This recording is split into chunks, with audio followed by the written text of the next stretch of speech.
Hello everyone and welcome. It's another wonderful night of the F2 Creator Series powered by EA Sports. Welcome to the finale of season number 8. Boy, are we thrilled to be here. It's the Abu Dhabi Grand Prix, home of course to the second ever night race in Formula 1 terms, but today the chaotic and ever compelling world of F2 has come out to play. Joining me in the commentary box, he's finally prized himself away from the entertainment capital. It's Josh Richards. Josh, how you doing, mate? I'm doing great. Abu Dhabi, it's an amazing circuit. So many overtaking opportunities. I'm really looking forward to this race. Yeah, should be a great one. Absolutely. Of course, the new layout was released in 2021. Not sure if I want to dig up old wounds with that one, but that is when the track was reprofiled with the hairpin corner towards the end of Sector 1. Also the sweeping left-hander after the very tight and tricky chicane. Lots of overtaking opportunities. Plenty, therefore, of sprint race shenanigans to happen. And boy, have we got some shenanigans for you all today. Because firstly, we have a full grid of 20. That's excellent news. Secondly, and pretty thrilling for us as commentators, it is the battle of the commentators to see who can crusade to the front of the field. We've got 4 of our team competing today. We've got Gareth Allen, he's doing it. Isa Musing, who's normally part of the WRC space, but he's here today racing. TK and T-Dub are also here. Commonly in the Formula 1 space on Creator Series, they have all come to play for the F2 finale. That'll be a pretty interesting dynamic, won't it? Yeah, it's going to be really exciting. I mean, those guys, they don't have a championship or anything to fight for. They're just going to be going all out, trying to come out on top as the best F2 racer commentator in the Creator Series. So yeah, it should be really exciting to see how they get on and how they stack up against the rest of the grid as well. Yeah, like exactly. I couldn't agree more with you. Like we say, and like I said earlier, last round of the F2 Championship, tomorrow being the last round of the F1 side of things on Creator Series. And then that is that. We break off for a lovely Christmas. But who will develop the best Christmas cheer? Well, championship battle-wise, there is no Christmas cheer to be had, because long ago, Formula Kareem stole that from everybody else. And, Josh, I don't think we've seen dominance like it. It's 126 points between Kareem and the next closest competitor in the standings of Cryzix. I mean, he has just been inevitable this season. Yeah, he's had some insane consistency. I think that's really what has won it. In the feature races, P2, P1, P4, P1, P1, P3, P1, P1, P2, and then P2 again. So, I mean, it really shows how consistent he's been over the season. As you can see, 280 points for Formula Karim compared to the 154 for Cryzix. It really has shown consistency is key if you want to get to the top. It has been dominance defined all the same time, and consistency is absolutely the correct word for it. Let's just run through also as well, look at the championship standings. There are maybe some things that could change around. Cryzix, for instance, isn't here this week either. Neither is podium dweller of last week, T-Mac, he's not here. There's a bunch of people who are unable to make it this week. But in their place, like I say, battle of the commentators. That's going to be a fun one to watch unfold. Also got Matty D, Ricky, T-George, he's here for the second time this season. He was also here for round 4, but he has come back today for the finale of Formula 2. We've also got Deathlinks here, Dragonflies is here, Dale is here as well. Of course, Kareem can't leave the series alone. Adam Sanderson is here though. A good week for Adam Sanderson can put him potentially ahead of Cryzix in the championship standings. And I've got to give Adam Sanderson his flowers. Qatar didn't exactly go his way, admittedly, but I mean, when you were there in Vegas, Josh, I mean, Adam Sanderson was on it like a car bonnet. He was absolutely flying that round. Yeah, he had some insane pace that race. It really looked like he could have gone on to pick up the race win. A little bit of bad luck. It unfortunately didn't go his way in the end, but he was looking to be one of the fastest that time out. It's the inevitable unpredictability of the Creator Series in Formula 2, which feels like we've been unable to avoid all the way through this season. It's like you just saw me move my notes around there. That's not very good, is it?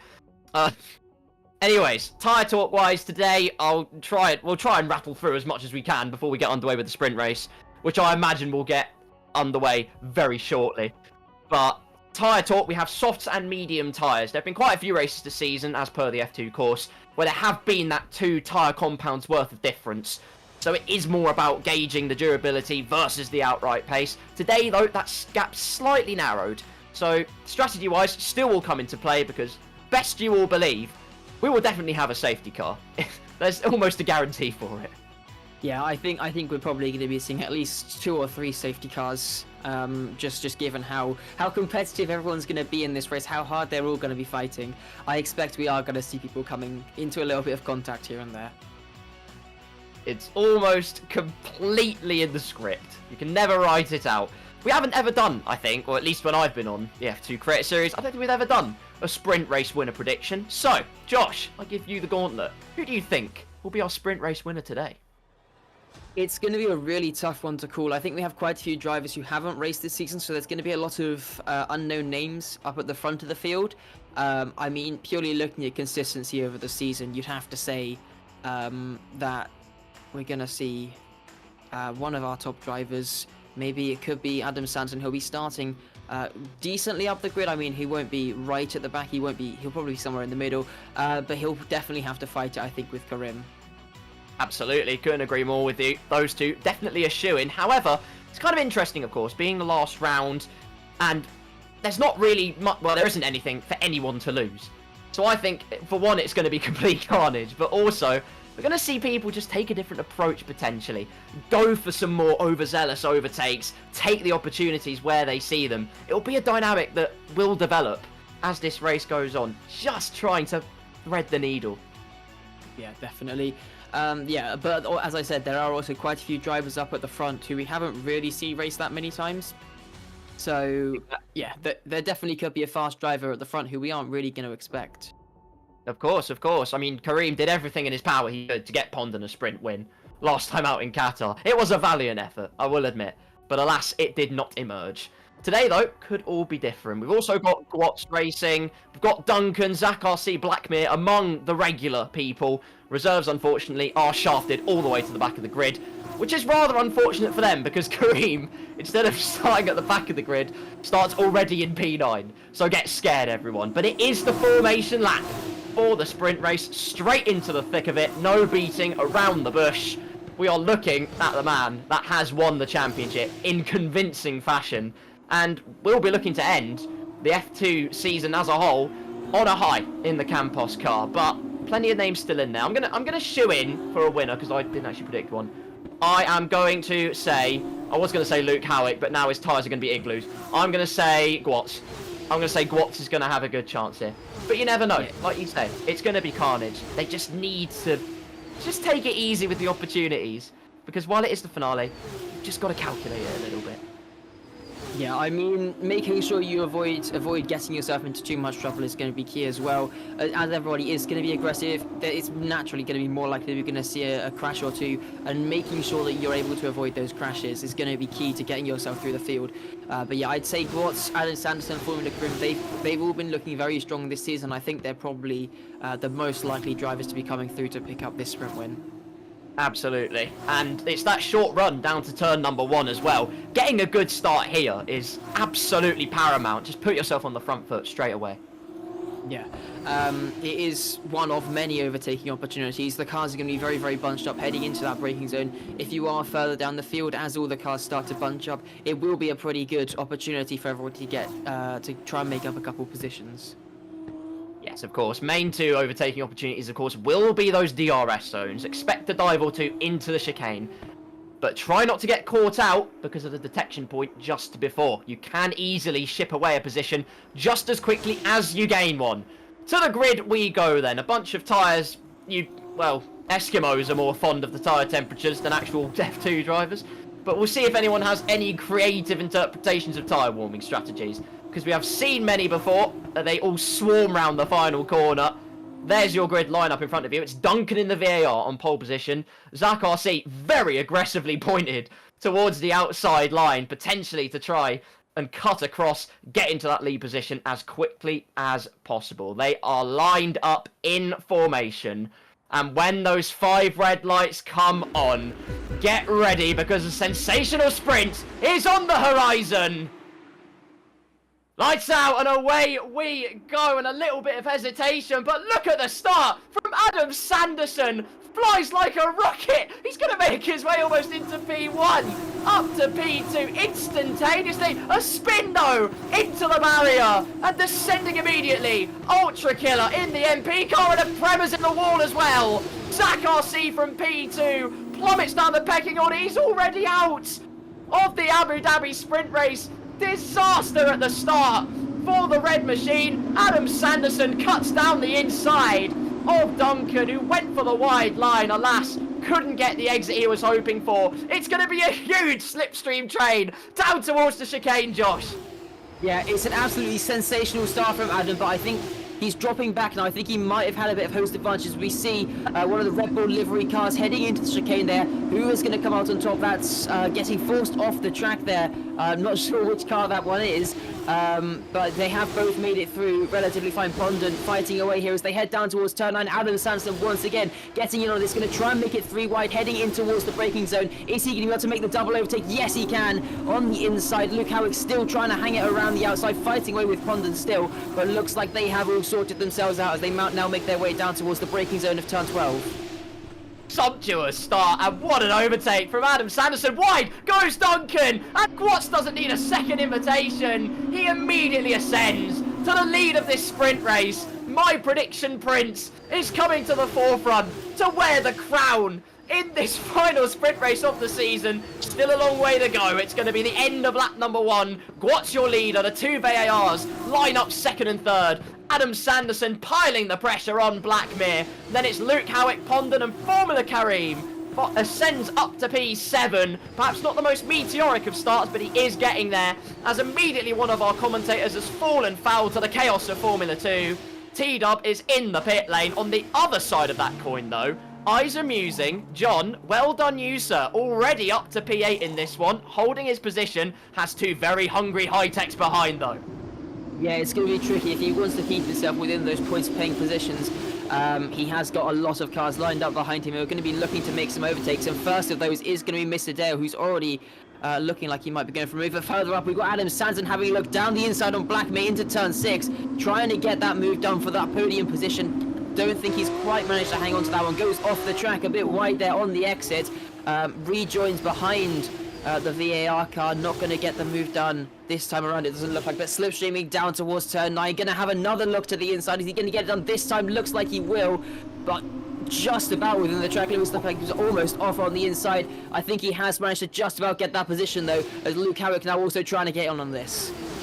Took the bollard for a spin. Adam Sanderson was shouldered out by Blackmere. Compromised his exit. Luckily didn't fall foul to Luke Howick, who's had a moment at the right-hander, and Formula Kareem is going to ascend through, as is Dale, as is Pondon. Eyes amusing back into the points, but devastation for the Dams driver. Across the line they go to surely end lap number 3, and we've already got a time penalty.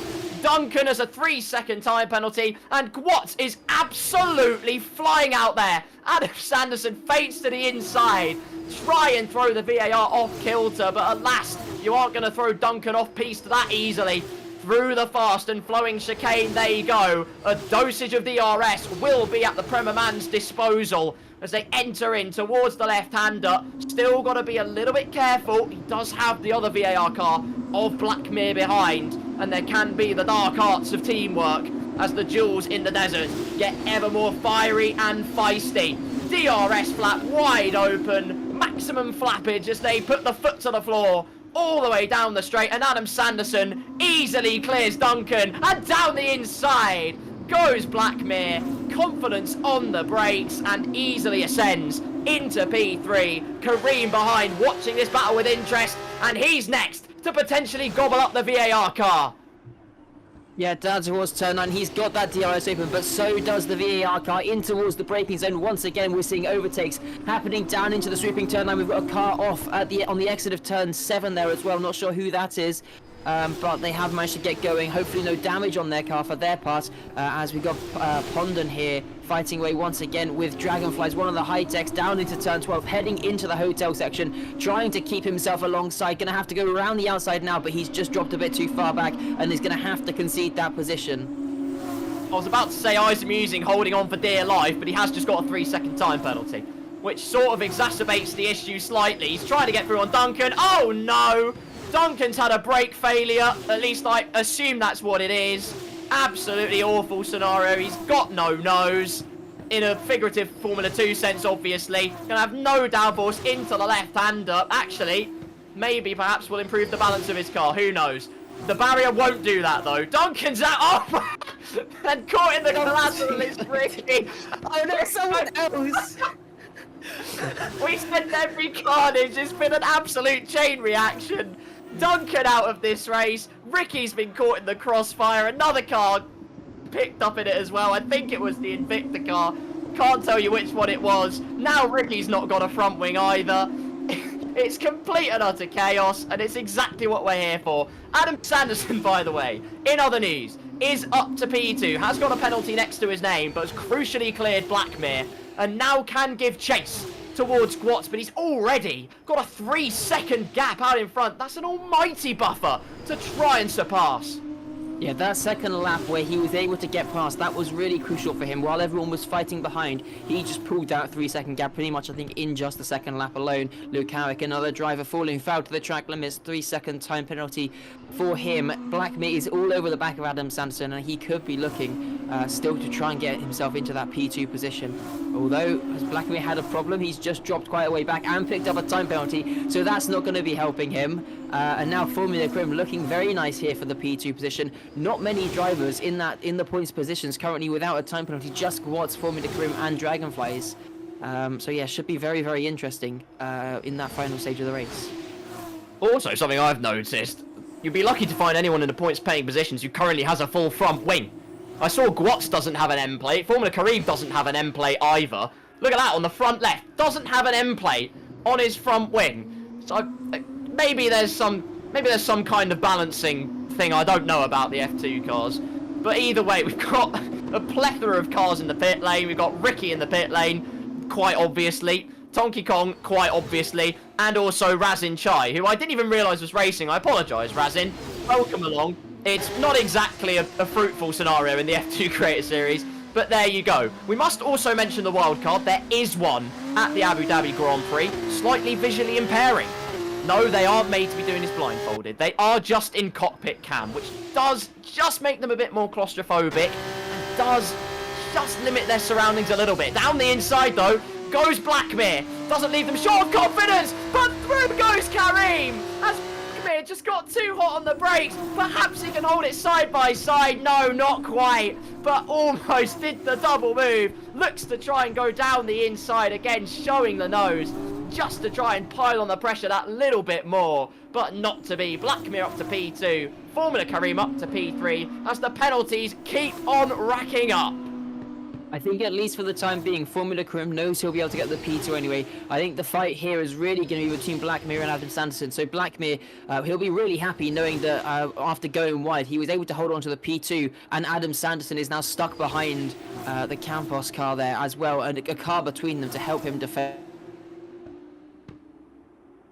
Absolutely, couldn't agree more with you. Very well spotted. Lap number 6. We're already halfway through the sprint race.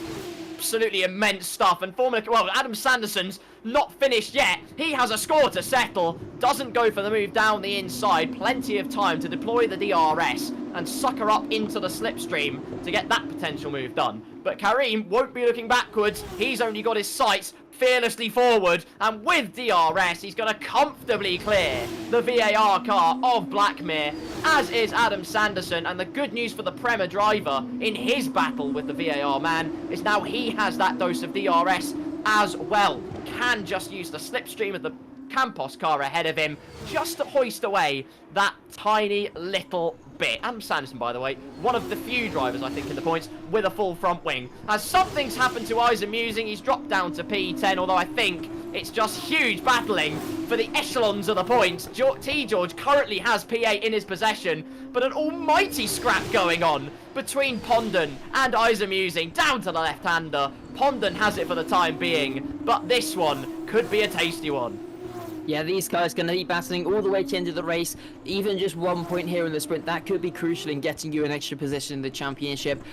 So these guys are going to be really keen to make sure they are picking up those points positions. And you never know what's going to happen in front. Someone else might pick up a time penalty, someone might have a spin, and then that could be worth even more points. In other news, unfortunately, our very own TK, Mr. Tonky Kong, has barreled down to P19 in this race. It's a sad scenario. Other commentator, though, T-Dub's having a good scrap with Ricky. Ricky's just ascended past him. We see Luke Howick and Dale going into combat. Here goes T-Dub in retaliation with DRS. Can't quite pull alongside and think about an audacious outside line move. Has to settle in to P17 for now. Ponder's had a moment, though. He's had a spin just after turn number 1 on the mini-map. He's getting his bearings back. Through goes Gareth Allen into P11. Ultra Killer will also get past, not without exceeding the track limits. Here's Gareth Allen in P11.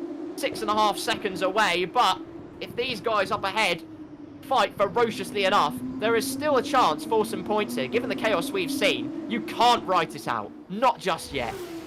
Yeah, definitely. I mean, we're seeing cars still struggling with the grip. They are on the soft compound tyres, so in the late stages of this race, in the final laps, they might start to struggle with the track limits, with the grip in general. They might start sliding around. So I think it's going to be really important they manage their tyres well, make sure they can get them to the end of the race. There we are, the floating head of Gareth Allen, ladies and gentlemen, transcending the Abu Dhabi track. Here on lap number 7. Speaking of lap number 7, your leader currently is Gwatz and is only extending that gap out in front, even with a damaged front wing and some slide showstoppers to boot. 5.8 seconds the gap. Second place is Kareem. He's still got Adam Sanderson and Blackmere for company. Luke Howick into P5. Adam Sanderson again looks to the inside to try and ascend up the order. Does still have that penalty next to his name, but there's still pride at stake for these drivers. They wear their hearts on their sleeve. They do all the talking out on the track, regardless of penalties next to their name. And in a final round like this, where they do have nothing to lose, it all very much counts for them. Again, there will be DRS at play. There's more penalties racking in, but DRS for Adam Sanderson and possibly another big overtaking opportunity. Yeah, here we go, down towards turn number 6 once again. Very big braking zone coming up. This could be a good shot for Adam Sanderson. He pulls over to the left-hand side of the track. Going to go later on the brakes on the inside. Gets himself back up into that P2 position. Formula Krim still alongside, I think, battling away with the Prema car as they make their way out once again. This time around, though, Formula Karim is going to be the one with the DRS as they make their way down towards turn number 9, tucked up in the slipstream once again. This time he's going to pull over to the right-hand side, to the outside, going to try and swoop around, and Blackmere also going to try potentially, if there is a bit of fighting here. Can't quite get far enough alongside, but Formula Karim still sticking it around the outside. He's got the move done, and here comes Blackmere now trying to get his nose up the inside. Can't get far enough alongside, heading into the hotel section though. Fantastic racing and respect between Formula Karim and Adam Sanderson. A potential switchback though, underneath the hotel. That is brilliant from the Prema driver. They're still going to remain almost neck and neck towards the penultimate corner. In the end, the Prema man has to slot in behind as we are now 3/4 of the way through this race, and still the action ever flowing on as the currents of battle continue to rage on furiously. Adam Sanderson again will have that DRS opportunity. Meanwhile, further behind, by the way, well, Luke Howick firstly has managed to hoist himself onto this DRS train, only just if he can remain within a second, which he just about does. He does, I think, just get DRS.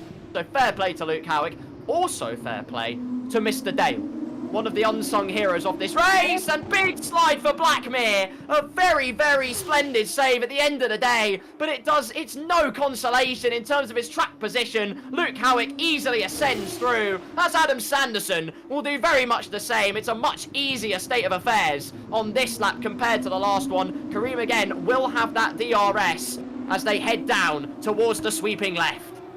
Yeah, this is going to be, I think, a pretty much textbook repeat of what we saw last time around. But yeah, that's really unfortunate for Blackmere. He was in with a shot at the podium, as here comes Formula Karim once again, having a look around the outside of the Prema. This time around, Adam Sanderson carries the speed, and Luke Howick trying to find a way back past Blackmere here, as well as they make their way through in towards the third sector. Are we going to see a repeat of what we saw last lap, battling through this sector? We don't normally see overtakes through here, but Adam was really trying to find a way past. It's absolutely splendid. Absolutely rapturous racecraft up and down the field, no matter where you look. Gareth Allen's going to be in the thick of battling. He's only a 10th ahead of Deathlink as they head somewhere on the track. Deathlink's getting through. Formula Kareem's got his reticule firmly set as Gareth Allen manages to defend P11. Well done, Gareth, but has a little bit of a moment and was deciding warming up his tyres is a good idea as Luke Howick has a 10-second penalty. He's just come back onto the track, just popped up at the top of the screen. He's got a 10-second time penalty for a severe collision with Dale and front wing damage on the right-hand side of the Dam's driver. What on earth's going on there? Dragonfly's now up to P5. Yeah, I think Luke might have dropped it coming out of the final corner, and Dale just got collected as he tried to avoid Luke Howick there. As into the barrier goes Mr. Dale. His race very much over, in his opinion. That's going to be him out of this race. It's amusing. He does have that time penalty, but he is now up to P9. If T. George gets a penalty, there could be a chance at points there for one of our commentators. The closest commentator to simple stardom, Eyes Amusing, in DRS range of T. George as they head down the first DRS straight. Dale plummets down the pecking order. I've just heard from the producer in my ear. It's another steering failure, honestly. I can't believe how many we've been having recently. It's devastating, but anyway, that's the way the cookie crumbles in this particular sport. Deathlink and Gareth Allen's battle still raging on. Now for P10, more at stake. They're still going hammer and tong. As off the track has gone Gareth Allen. I imagine we'll have to give the place back to Ultra Killer. He's got a 3-second time penalty regardless. And doesn't actually look like he's planning on giving it back. He's still running absolute riot in P10. Meanwhile, we're on the penultimate lap of this sprint race, and across the line goes P2, Adam Sanderson. Still, that 3-car battle now rages on after Luke Howick potentially dropped it at the final corner. Blackmere's been able to hoist himself back onto this particular DRS train. Adam Sanderson, for the time being, has track position. There's a yellow flag. One of the Invicta cars has gone walkabouts, and TK's had a moment in P18. It's gone from bad to worse in this sprint race.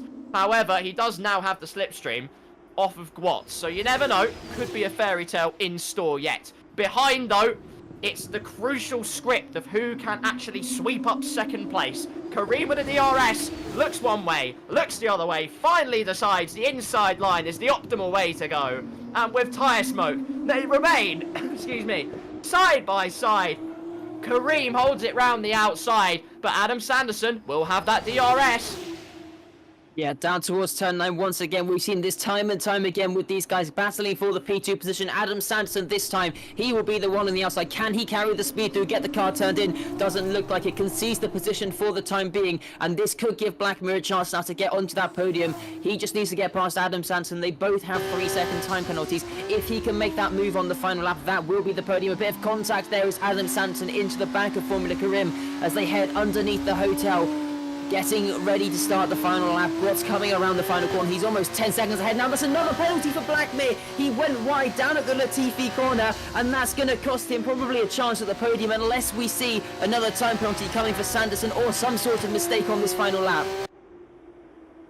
Lap number 12, final round of the sprint race here at Abu Dhabi. The final round of the final sprint race of the F2 season. And Formula Kareem has a chance, but Adam Sanderson has just equalised the penalty proceedings. So now it is a straight dogfight between the Premier car and the VAR car. Who can keep it between the lines? Well, in VAR's case, you'd hope they can actually see where the line is. But that it will all be revealed. Towards the DRS straight we go, and Adam Sanderson might have played this perfectly intelligently, actually, to just concede behind Formula Kareem, get the DRS, and ensure that he remains ahead of the VAR car of Blackmere, but don't discount a potential opportunistic dive. Adam Sanderson breaks really late and contact made, nerfs the back of Formula Kareem.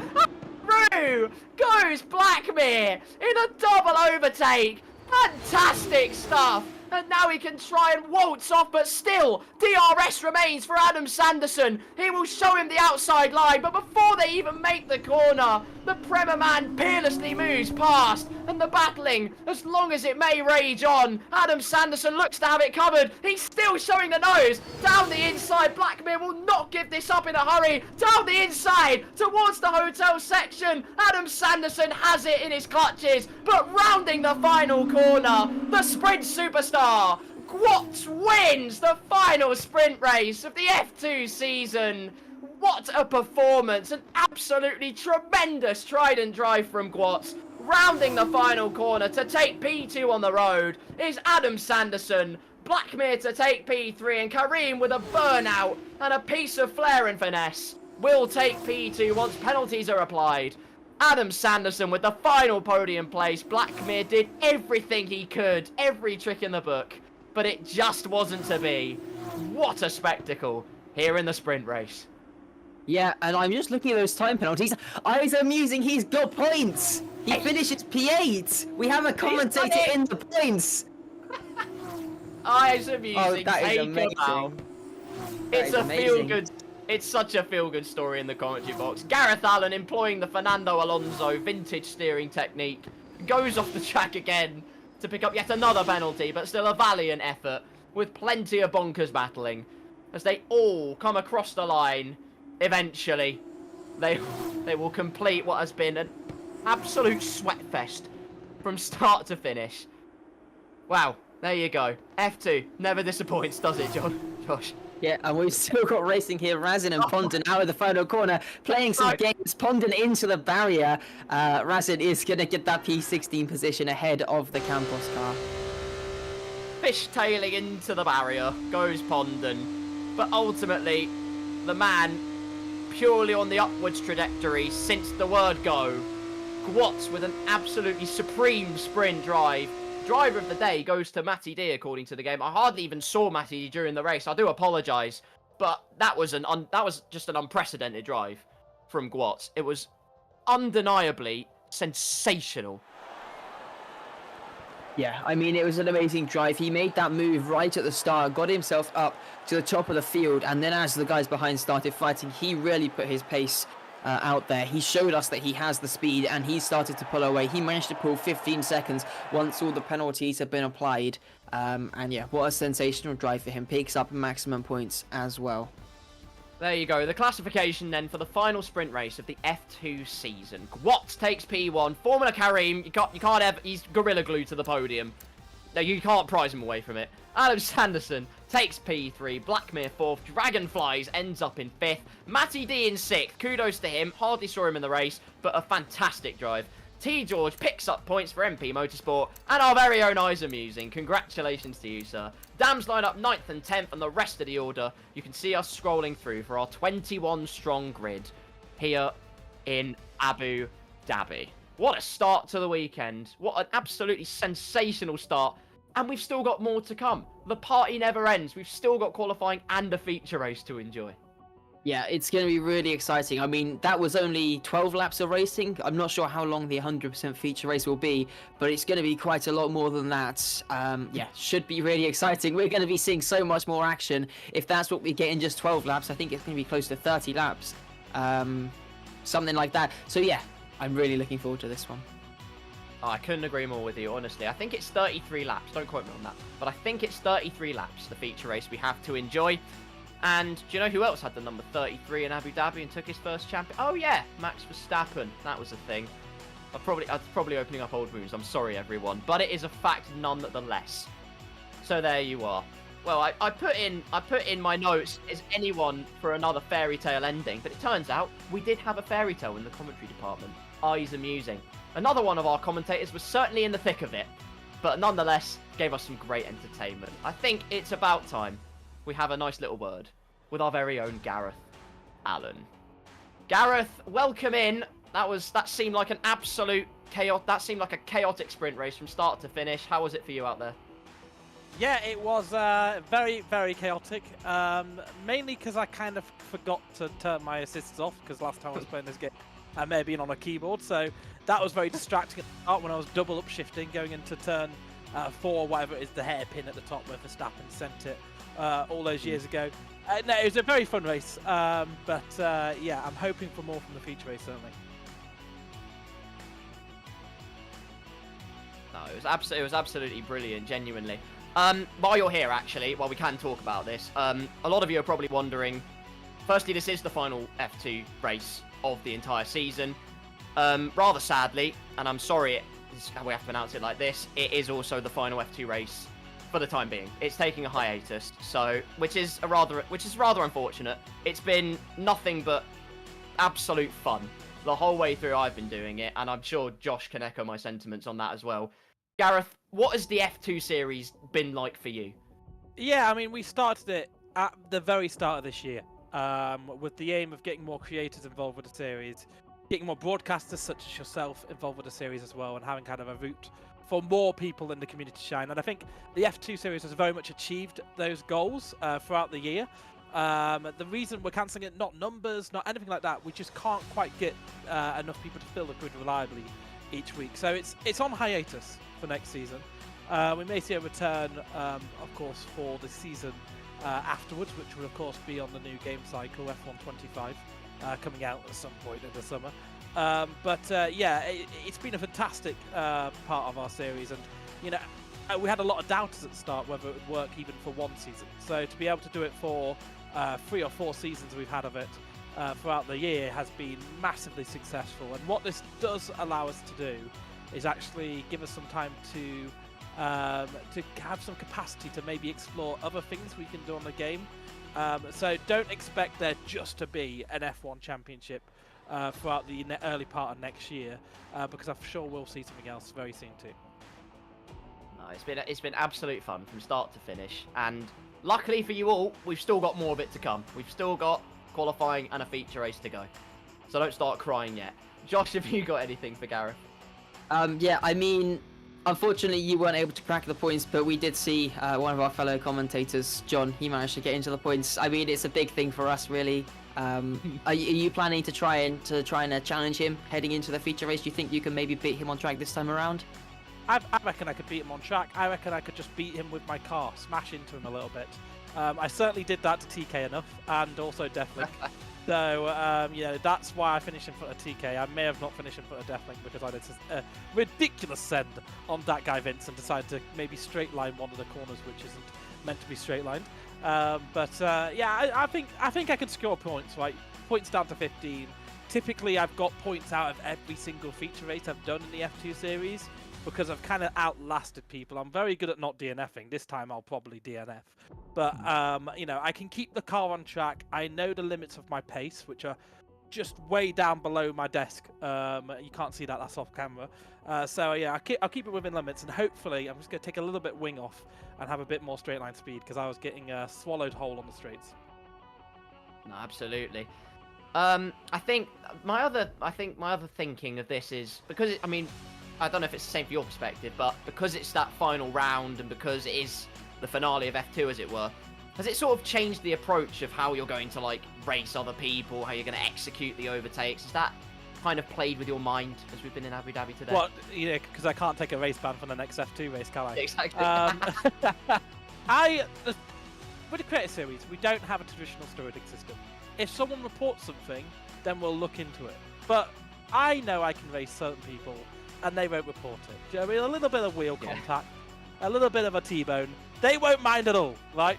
It's all fun and games, certainly the other commentators. So that's my mindset when racing. If you're a serious racer, if you're racing for points, if there's something on play, I'm not going to ruin your day. But if your name is Tom Knight, or maybe John Harris, or maybe even Alex Heron or Tom Wilkinson, I will ruin your day, because I do that most of the time from the broadcast booth anyway. Fantastic. Well, we're very much looking forward to you train wrecking the other commentators in the feature race, Gareth. Thank you for taking the time to talk to us, and best of luck for the qualifying. Yeah, feature thank race, you mate. for both of your commentary skills, and Monkey Matt behind the desk as well, making sense of my terrible broadcast package. I really appreciate you, and I appreciate everyone who's been involved in the F2 broadcasting so far this season. So thank you very much for having me in the interview, and enjoy the feature race.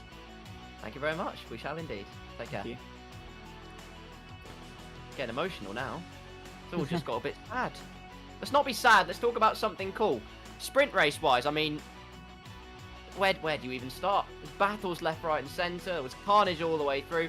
It's just the perfect building blocks to a great feature race, isn't it? Yeah, I mean, looking at that sprint, I think Gwatz has to be the one to beat. He seemed to have the pace over everybody else. I think he's going to be the main challenge. But all our fast drivers now probably going to be starting up at the front unless they do make a mistake in their qualifying laps. So I think we are definitely going to see slightly different dynamics. The fight at the front should be a little bit closer, I'd expect. Couldn't agree more with you. And it's also that the commentator crusade. That dynamic's going to be an interesting one as well. Particularly with the fighting words of Gareth Allen. There could be fireworks between them. Yeah, definitely. I'm just keeping track as well of the fight for P2 in the championship, Adam Sanderson. I believe he is now 21 points behind. So he will either need to win the race, or actually no, he will need to win the race because he doesn't have a feature race win, so he wouldn't get it on countback. So yeah, if he wants to get P2 in the championship, he does need to pick up his first feature race win here in the Creator Series. There was ever more a crunch time, you can't find it. Adam Sanderson has it all to do, but you never know. It's the time for fairy tales. It's the Formula 2 Creator Series finale, and you best believe we are so ready for the atmosphere to ramp up and for the desert heat. Well, that can't even compete with the heat of competition. We are all very ready for it. Qualifying predictions, final one in F2. Josh, who have you got? I am going to go with Adam Sanderson. I know we've seen how pacey Gwatz is looking, but Adam has been really, really quick over a single lap time and time again this season, I think. And I think he's probably going to pull a lap out here. Maybe there's going to be a mistake for Gwatz. I think Adam will be able to pick up the pole. Yeah, I think there was limitations in the sprint race. I think they were just having fun battling more than anything else. Definitely shooing Adam Sanderson up there. Gwatz has been my prediction prince once today. Thank you, Gwatz. I think that's my first one ever that's actually come true. So I'm going to put you in for the fight for pole position as well. Please don't jinx me. I'm warning you. I've tried to cook up on this one, but there we go. Also got the tyre talk again. Like we said, it's a narrower window, softs and mediums, but still, those all-important safety cars will play that strategic part. Qualifying is underway, and for the final F2 Creator Series race, Josh, take it away, my friend. Run us through a lap of Abu Dhabi. Yeah, I mean, this is such an iconic circuit. We've been racing here since 2009 now. Couple of changes with the layout, but we're on board right now with Gwatz heading through turns 3 and the little kink here of turn 4. Flat out now in these F2 cars. Down towards the braking zone, turn 5. We've seen many overtakes down here before. A bit of a lock-up there for Gwatz.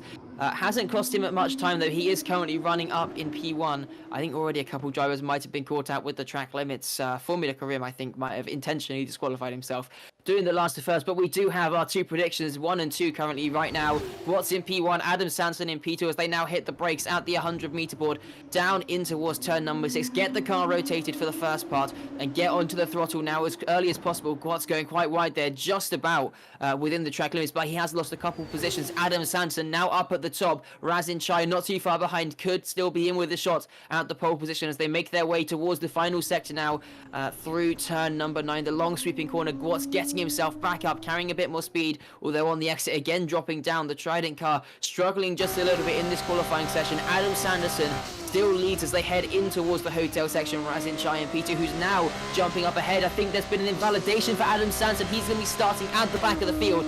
Now it's Razin Chai who is on currently for the pole position. No, he's had an invalidation. Everybody's struggling with the track limits as they head through the final sector. Gwatz going a bit wide there. He's just about kept his lap valid, but through the final corner, it looks like it's going to be Vince. What have you done?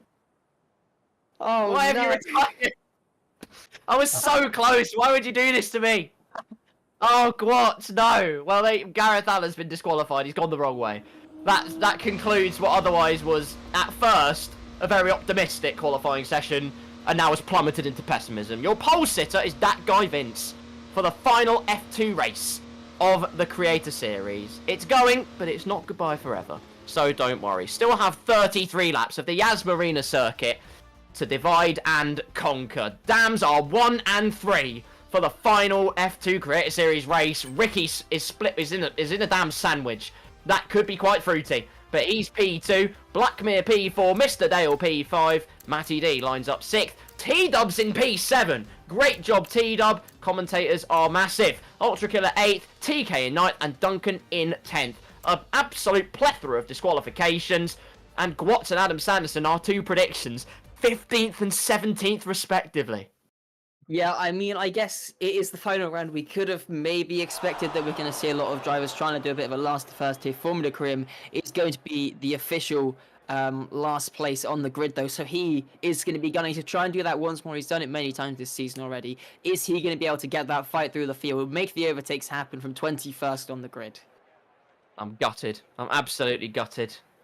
The ever-flowing feeling. I was about to comment that Vice Admiral Smug was in the commentary box with me until Adam Sanderson invalidated his lap. My world started to get a bit brighter, and then Gwatz said, you thought, no, I didn't, as it turns out. But there you go. We await in the pit lane for one last rodeo on the F2 Creator Series around the As Marina circuit. Watch out for those overtaking zones. A lot more laps to get the job done in, so perhaps a bit more time just to balance the books. But even so, expect carnage, expect challenges, and more importantly, expect closely contested racing from lights to flag. Yeah, I have to say as well, expect the unexpected. It's the F2 Creator Series. I think we're going to be seeing a lot of exciting things. We are going to be seeing safety cars in this race as well, as we are now getting underway for the formation lap. That guy Vince on pole position, Ricky 03 alongside him. Let's see what they can do. They need to make sure they get plenty of temperature into their tyres. I think we're going to be seeing even more disqualifications than we saw in that sprint race. We've already got a car going off there. I think that's Mr. Dale down at turn 1, extending those track limits nice and early on. But yeah, this is definitely going to be a really, really exciting one. The showdown here in Formula 2. By the way, for those of you who are wondering why on earth is Carl looking at his own hand as we switched onto cameras, I was doing a palm reading to figure out why my prediction was so wrong. It turns out also I can't palm read, so that's probably why Gwatz is 15th and not in pole. Regardless though, that guy Vince has that pole position, has that clear track ahead of him, and in that short run down to the first corner, that is extremely important for him, as they're already getting racy on the formation lap. I think that's Formula Karim, who's gone astronomically wide, and switchbacks onto the grass. It's absolute carnage up and down the field. On board with Deathlink currently, who's penultimate driver, currently lining up on the grid. Duncan's already been disqualified. His tyres are going to be, well, colder than Uranus, I suspect. But that guy Vince just keeping it balanced. He's starting, I believe, on those soft tyres. And the last thing he needs to do is burn them up before the race has even begun. It's absolutely paramount he preserves as much purchase as possible. Yeah, I'm just going to say this now. I think once this race is done and dusted, I think we both need to go and get some palm reading lessons because we did absolutely terrible with our predictions. But yeah, that guy Vince on pole position, the 2 dams 1 and 3. This is going to be a really, really exciting start to this race. Blackmere, he was showing pace in the sprint, starts P4. He could be in with a great shot to try and make some overtakes and start to pull away at the front, as we saw Gwatz do in the sprint. Plenty of drivers further back the grid on the medium tyres as well, going for that alternate strategy, harder compound to softer compound, providing there are no safety cars, which there probably absolutely will be. They are just about to all line up on the grid, unless there's a red speck in the back who is taking his sweet time to get his tyres up to temperature. Not that he has any regulations on how fast he has to go. The stewards aren't paying attention. Lining up on the grid though and pointing very aggressively, just like Zach RC did in the sprint race. We know how that ended for him, so that might be a bad omen. I can't palm read, so you're probably fine. But Ricky is pointed very aggressively towards that guy Vince. Here's the final challenger, I believe Adam Sanderson. I think it's Adam Sanderson. No, it isn't. It's Zach RC. Odd numbers and even numbers. I'll get there eventually. The green flag is waving though. No more waiting. 5 red lights for the finale. Lights out and away we go, and let's see who has the best purchase. Towards turn number 1, they toboggan down towards the first corner, and that guy Vince has daylight. It's Ricky who has to be on the defensive. Luke Howick looks to the outside, goes outside of the track, but is on the outside, firmly alongside and through on the Trident car of Ricky, behind Dale and Blackmere side by side.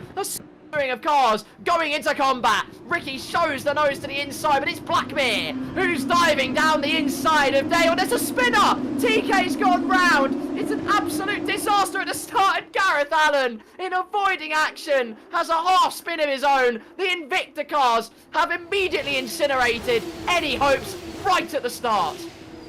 I'm surprised everyone was able to avoid him. That was almost a repeat of what happened back in 2012, pretty much in that exact same location. I think it was the corner before, back then when we had the chicane. But for the most part, everybody getting through relatively cleanly. That guy Vince still up in P1. Ricky has managed to fight his way back past Luke Howick, splitting the two Dams cars once again. Blackmere holding on to his P4. In fact, the top 5 haven't changed positions since the race starts. In fact, I think even the top 7 maybe. Not many overtakes happening at the front, everything happening down at the back end of the field. They're all going at it nice and hard. Adam Sanson looks like he was trying for some moves, forming a career up to P15 from the back of the grid as well. Make that P14 as he makes his way, fighting away with Adam Sanderson. And we've got some more contact cars. We've got a pile up forming here, heading into the hotel section. That's Dragonflies coming together with T-George. They have managed to get going once again, but damage on both of their cars and maybe on a couple others. T-George picks up a 10-second time penalty to go with it, and now they're going to have TK to contend with as well. He has just caught up to the back of them.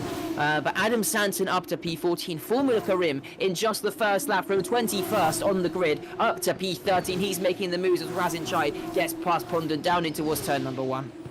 Running rapid is the Campos car, but don't ever discount Gwatz either. He's already up to P8 in this contest. Rasin and Zach RC are providing the show though. They're side by side, down towards the left-hander. It looks like Razin will just about get it done. Depends how brave Zach RC wants to be on the brakes. Just tries to hold it on the outside. Has the softer compound at his disposal as well. But the two Campos teammates behind are running side by side as Formula Karim looks to improve his fortunes even more here at the Yas Marina circuit.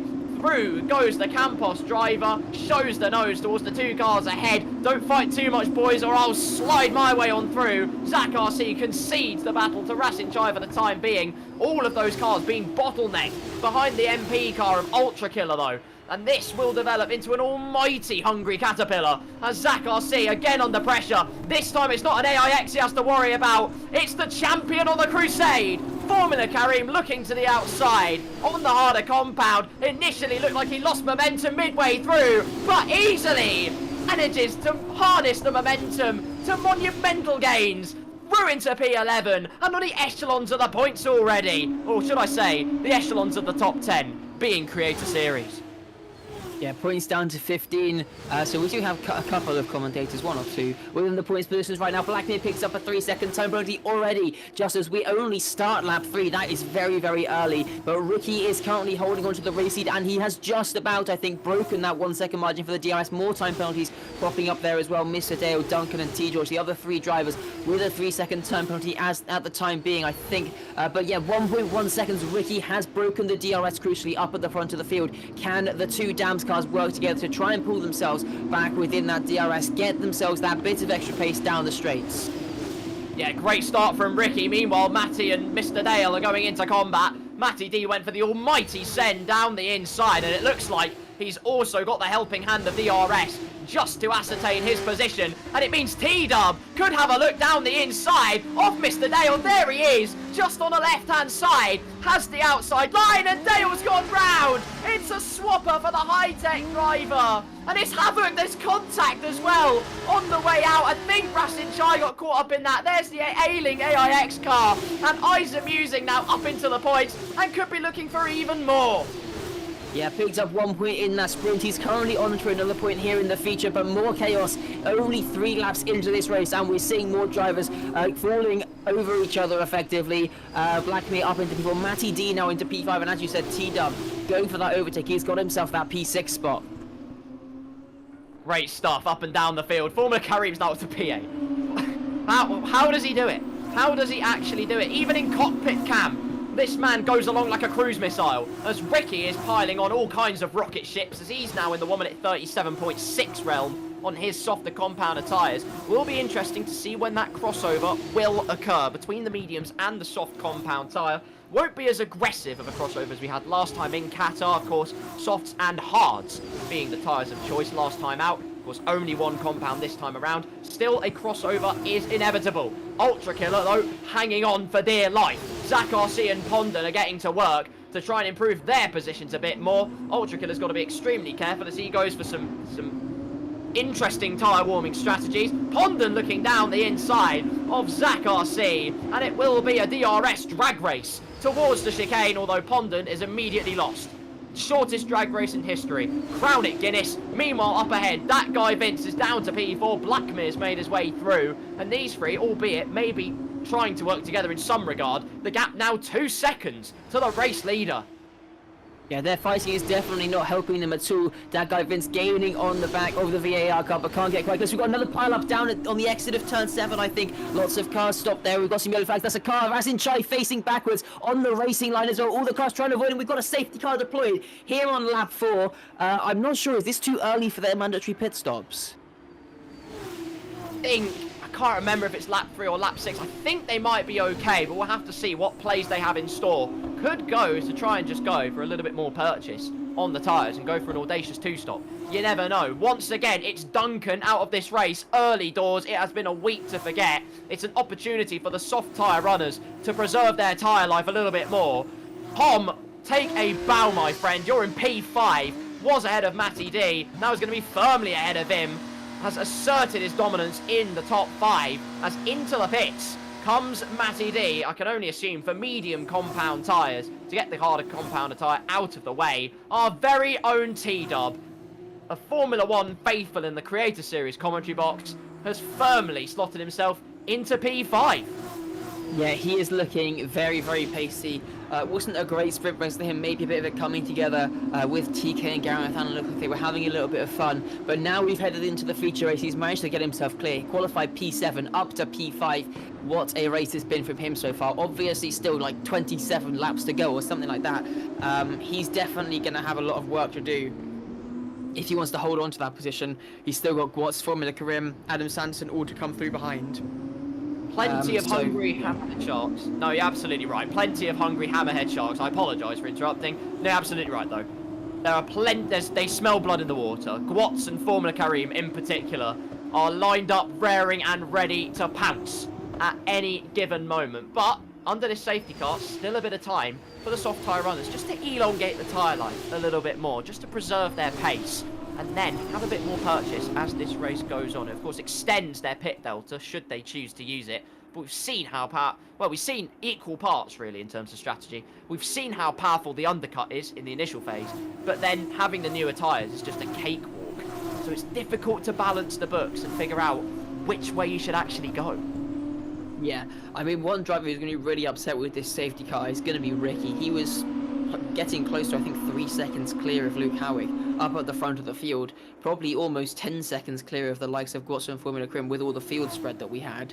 Yeah, and that advantage effectively just going to completely neutralise now. He's going to have all of the guys behind him directly on his gearbox once they do get back underway, and he is going to be getting challenged once again. Ricky half fainting to go into the pit lane with how aggressively he was trying to resuscitate his Pirelli tyres. Dragonflies has got a 10-second time penalty for ignoring a yellow flag, and I can only assume it's a pit lane glitch. So, really unfortunate for Dragonflies, but ultimately, nought he can do. Onto the softer compounder tyres he goes, and also to get a new front wing, but luckily, he's gone straight into the pit lane, can serve his 10 seconds immediately. Razin also into the pit lane for a fresh set of medium compound tyres. Eyes Amusing also entered into the pit lane, was on the outer reaches of points, now down to P18, but ultimately with much fresher rubber to boot. Yeah, just saw a couple of positions swapping at the front of the field. Looks like they might be playing a couple of mind games between themselves. Maybe someone had a little mistake. Not too sure what happened, but it looks like everybody has got back into the correct order. But no, I have to say, it takes quite a while to catch up under the safety car and the Formula 2 cars, just because they are slower than the Formula 1 cars, obviously 10-15 seconds a lap slower. They are over half a lap behind, I would say. I mean, Razin's only just making his way through the tunnel, heading under the track to get out the pit lane, and the safety car's heading down towards turn 9. It's going to be a long way for him to catch up, and I think we're only going to have 1 or 2 more laps. There's a chance he might not actually have enough time to catch. We hope for his sake that he can actually mosey up to the back of the line, but you never know. The safety car does like to play its part in wreaking havoc. We've also, by the way, we've aligned the calendar very expertly. I know, unbelievable. We've aligned it expertly, though, or Creator Series has for that matter, with the real-life calendar. And, of course, the finale of real-life Formula 2 makes its way over to have some furious and fiery duels in the desert. So, the big question is, Who on earth's going to take that championship? Is it going to be Gabriel Bortoleto, or is it going to be Isaac Hadjar? I mean, I haven't particularly been following the Formula 2 this season, but I have to say, I think just looking at how they've been performing, I'd say Isaac Hadjar, he's been looking very, very strong. He obviously is behind by it's actually just half a point he's behind by, so it is pretty much Abu Dhabi 2021 style, or effectively equal on points heading into the final round of the season. But yeah, I think it's definitely going to be a very exciting race, but I think Isaac Hadjar is just about going to come out on top. It will be a nail-biting conclusion. Isaac Hadjar had a supremely strong start to the F2 season, and he's had he's had quite a few bumps in the road here and there.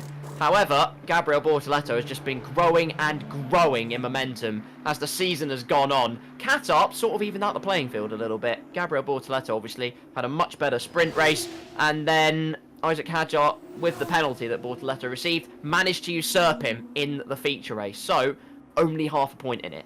It's going to be a tantalisingly close conclusion to what has been a great F2 championship. I am torn. I'm not going to lie. I don't actually know who will manage to come out on top, but maybe you will know better watching. Let us know who you think is going to take the Formula 2 crown in real life. I'll put it on Bortoleto purely because I'm wearing a shirt that says McLaren on it. So there you are. Here we are looking at Ultra Killer in P8, firmly in the points, comfortably in the points in fact, for MP Motorsport, and constantly growing in his face cam. He was a floating head once upon a time. He's now grown shoulders. Fantastic news. Safety car in this lap then. Ricky can dictate the pace and play all the games he wants. Yeah, let's see what they do here as they make their way through the final sector. I mean, yeah, definitely going to be an exciting one on the restart. Top 5 all on the soft compound tyres, and then the next 4 on mediums. How well are they going to be able to fire those harder tyres up? Can they get the temperature into them enough to be able to keep up with the soft runners on this first lap? How worn are those soft tyres as well? Is there going to be too much wear on them for them to really be able to hold any decent pace once we do get back underway, making their way now through turn number 14, getting ready to get this race underway once again? Ricky weaving, trying to get as much temperature into those tyres. When is he going to make the jump to get underway racing once again here in Abu Dhabi? Looks like he has gone now down towards the final corner, and what a lead he has already. Got an amazing jump as he makes his way out the final corner. Already a visible gap between first and second, heading down towards turn number 1. Doesn't look like anybody's really going to go for some moves on this opening lap, but Ricky, what a job he's done on this restart. Rampant restart from Ricky then, was so aggressive in that final stanza before he finally pulled the trigger, but caught Luke Howick unawares enough. Luke Howick, then Blackman, then that guy Vince, T-Dub in P5, Gwatz in P6, Formula Karim in P7. Prepare yourselves, people, it's going to get sweaty. Adam Sanderson, meanwhile, already on the move, down the inside of his Prema teammate, and now it's going to be an all-Italian stallion drag race down towards the chicane. Adam Sanderson hunkering, Zach RC, my apologies, Adam Sanderson got ahead. It's Zach RC who has to hunker up into the slipstream, but is losing time constantly and can't find the purchase, even with the punching the hole in the air he is receiving from his teammate. Meanwhile, Ultra Killer holding that position nicely. Oh, contact! Into the wall goes TK in at the chicane, and the crowd absolutely love it. I have no idea why. Also, I think it was just desync because he's obviously not in the wall. He's carried on his merry way. Gwatz and Formula Karim are already through their P5 and 6 now. T-Dub descends to P7, and their almighty ascension continues. Yeah, it's been great racing already. We're seeing a couple of overtakes. Formula Karim, though, he's up to P5. T-Dub's lost 2 positions to Karim and Gwatz. Happened immediately, basically. I mean, it's not too surprising. I think it was kind of inevitable that those moves would have been made. And we've got a virtual safety car deployed now on lap number 8. No mandatory pit stops can be served under the VSC, so I expect we're going to be seeing everybody staying out. Razin's picked up a 10-second penalty with Matty D there. I'm not too sure where the safety cars come from, but yeah, Ricky, look at the advantage he's pulled once again, just in that first opening lap. I mean, I think the VSC increases the gap slightly, but it was saying 2 seconds for a moment there. I know exactly what it is. Look at Dale, he's stopped on the back straight. On the DRS straight. Now. He's now got a full safety car. Dale's played the dark arts, and the dark arts have complied. Another safety car. Are you trying to torture us in the commentary box, Dale? Please don't make it so. we didn't want another one of these, but we have got another one. So more time for the soft tyre runners to preserve their tyre life and preserve their pace in the process. Ricky did well on the first restart, but now it's a mental reset for everybody else. He's got to do it all over again. Yeah, I mean, I think Luke Howard's probably going to be paying a bit more attention this time around. Surely he isn't going to get caught napping and lose the 8 tenths he did on that first restart. Yeah, I mean, Ricky's here. I mean, it's really tricky with the restarts. You do one, and then there's one immediately after. Do you go at the same place? Do you go earlier? Do you go later? It's all going to be about the mind games. When you make that jump, you don't want to be going at the wrong time, get caught out, and then you're under pressure for the entire lap. That could really, really change your race. So yeah, definitely going to be important for him. We've also seen the likes of Formula Kareem and Gwat already making progress, even after just a lap of racing. After that first safety car, their confidence is at an all-time high. That snowball effect is just growing and growing and growing. They look completely unstoppable. Everyone else has a tall order to keep them from prizing the top 2 positions away today. Yeah, it's going to be really tricky, but obviously we have seen plenty of chaos already in these first 9 laps, and a lot of them have been behind the safety car. I think we've got someone into the pit lane. That's Ricky, Luke Howard, Blackmere, all in the pits. Dad Governance, we are seeing a lot of people making their pit stop. Blackmere retires from the race. Not sure what that was for. Dragonflies picks up a time penalty. I think that one might be a bugged one with the pit entry. But there we go. We were saying they won't be able to do much to stop them getting up to 1 and 2. They've pretty much just let them through into 1 and 2 as everybody has come into their pit lane. And Formula Kareem has now completed his last to first, up 20 positions in just the first 10 laps. I didn't expect it to that quickly come into fruition personally, but here we are. Formula Kareem is your new race leader. Gwat's in P2. Ultra Killer in 3rd, Pondon 4th, Zach RC in 5th. Gareth Allen is up to 6th place, ladies and gentlemen. It's happened immediately. Deathlink in P7, Isa Musings in P8. Someone pinch us, we're dreaming. T George in 9th, Ricky in 10th. The rest of the order you can see, we've got the likes of Adam Sanderson now down to P13, but of course has made his mandatory pit stop. So all is well on that front for the Premier Man. And you never know, still a fairy tale to be forged here in Abu Dhabi. The potential is absolutely there today. Yeah, and I just to bring a bit more attention to it, all 5 of our commentators running within the points positions right now. Yeah, as you said, Gareth Allen in 6th, Deathlink in 7th, Izzy Musing in 8th, TW in 12th, and TK in 14th. There we go. Yeah, it's looking very strong for them. Whether they'll be able to keep it up to the end of the race, I mean, I think we are guaranteed to have at least one of them within the points now, because there's only 4 positions left outside the points. So yeah, looking good for us, I guess. But yeah, slowly starting to catch the safety car now. Formula Kareem up into P1 though. Gareth and the rest of yous, if you finish now 16th down to 19th, we can only apologise. That's all I'm saying. If it's really gone that wrong for you, I don't know what to tell you.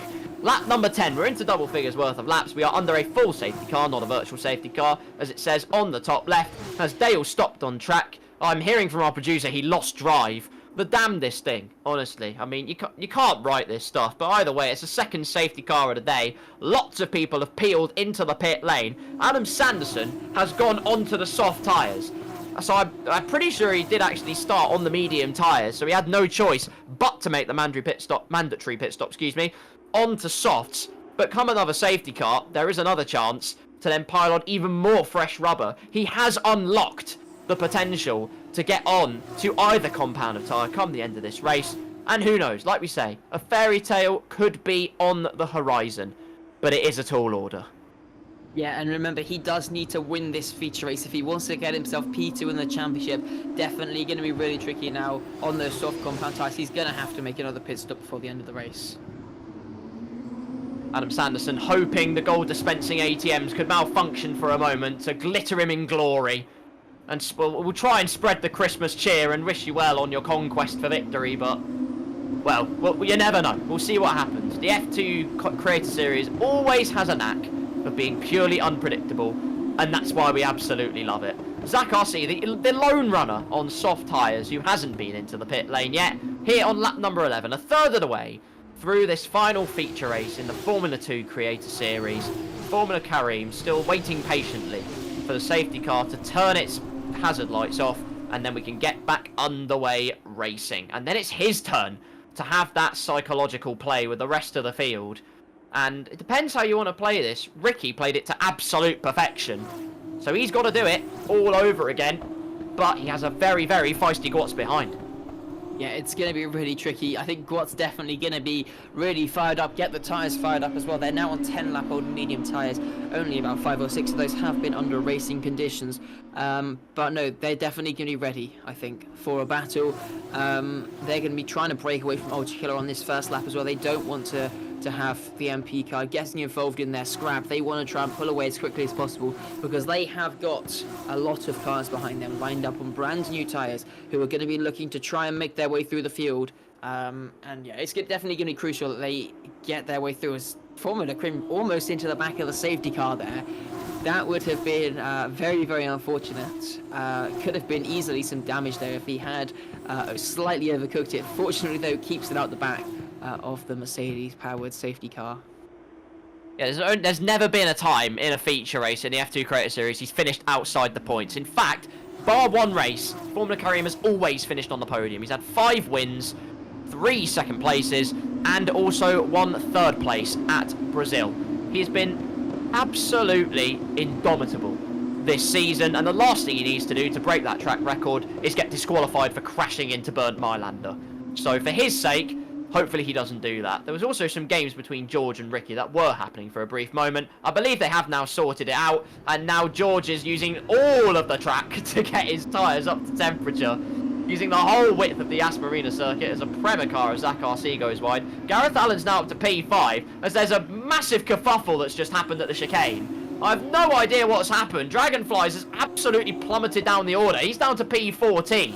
I have no idea what happened, whether he made a mistake or there was some kind of kerfuffle. But he's now down pretty much to the outsides of the points. He's down to P15 now.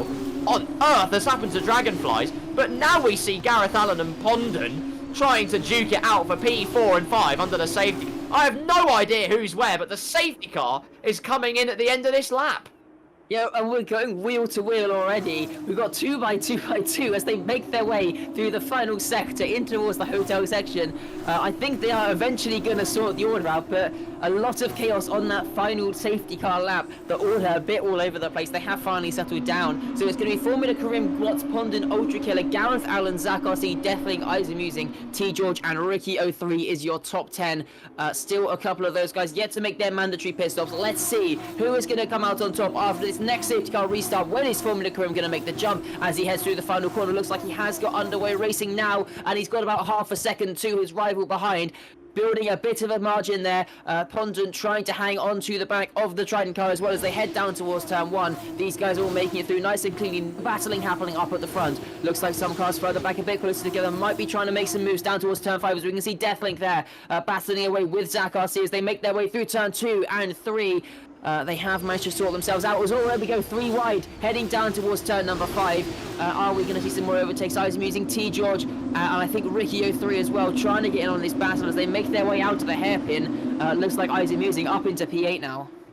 Huge plume of smoke came up from Isamusing's tyres as he tried to get it stopped in time. With a shimmy and a shake, Formula Karim held the lead off the restart. But it's going to be absolutely manic towards the chicane. Another 3 wide moment sees Ricky get past both Isamusing and T George for good measure, but only briefly does Isamusing think about having a snap at it, and then out of nowhere Luke Howick teleports into P10 alongside the ART car, and now it's a drag race down towards the sweeping left-hander. Adam Sanderson, though, what momentum he's had. There's huge contact for Luke Howick as they go around, and it's, I thought it was a safety car for a second. It's actually just Formula Karim having a moment, unbelievably, as they try and sort out P12 and 13. Formula Karim's down to P3, must have made a mistake at the left-hander. A rare mistake for the Campos driver in what has been otherwise an absolutely dominant season.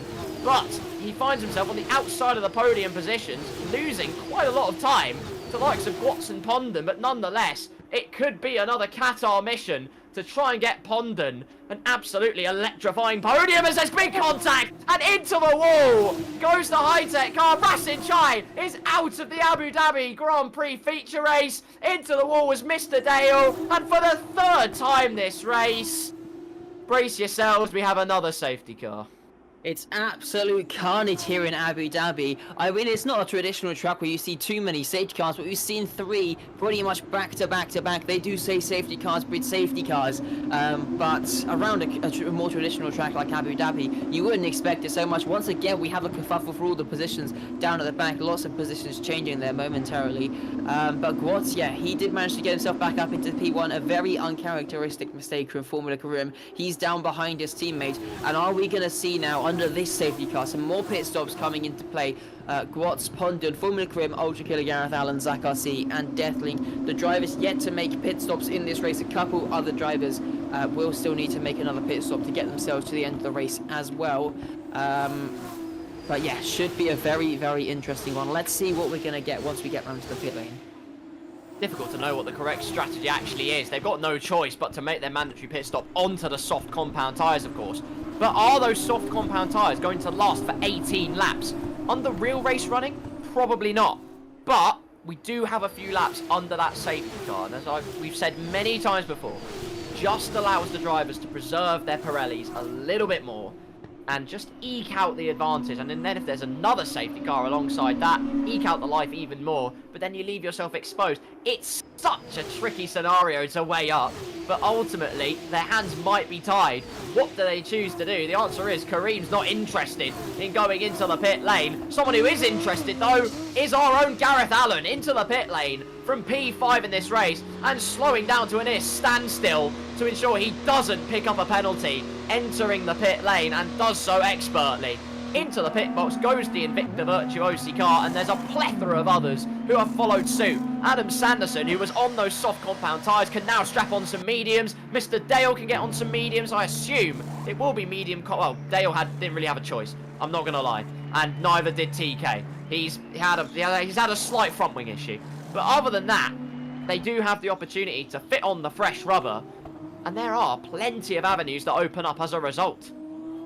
Yeah, let's see what they can do now to the end of the race. It is soft compound tyres on Gareth Allen's car, as it is going to be for many others. Are they going to just go to the end of the race? It's going to be challenging, but we do see still Gwatz, Pondon, Formula Karim, Ultra Killer, our top 4. They are all still yet to make their mandatory pit stops. I think Ricky has made his. Yes, he has.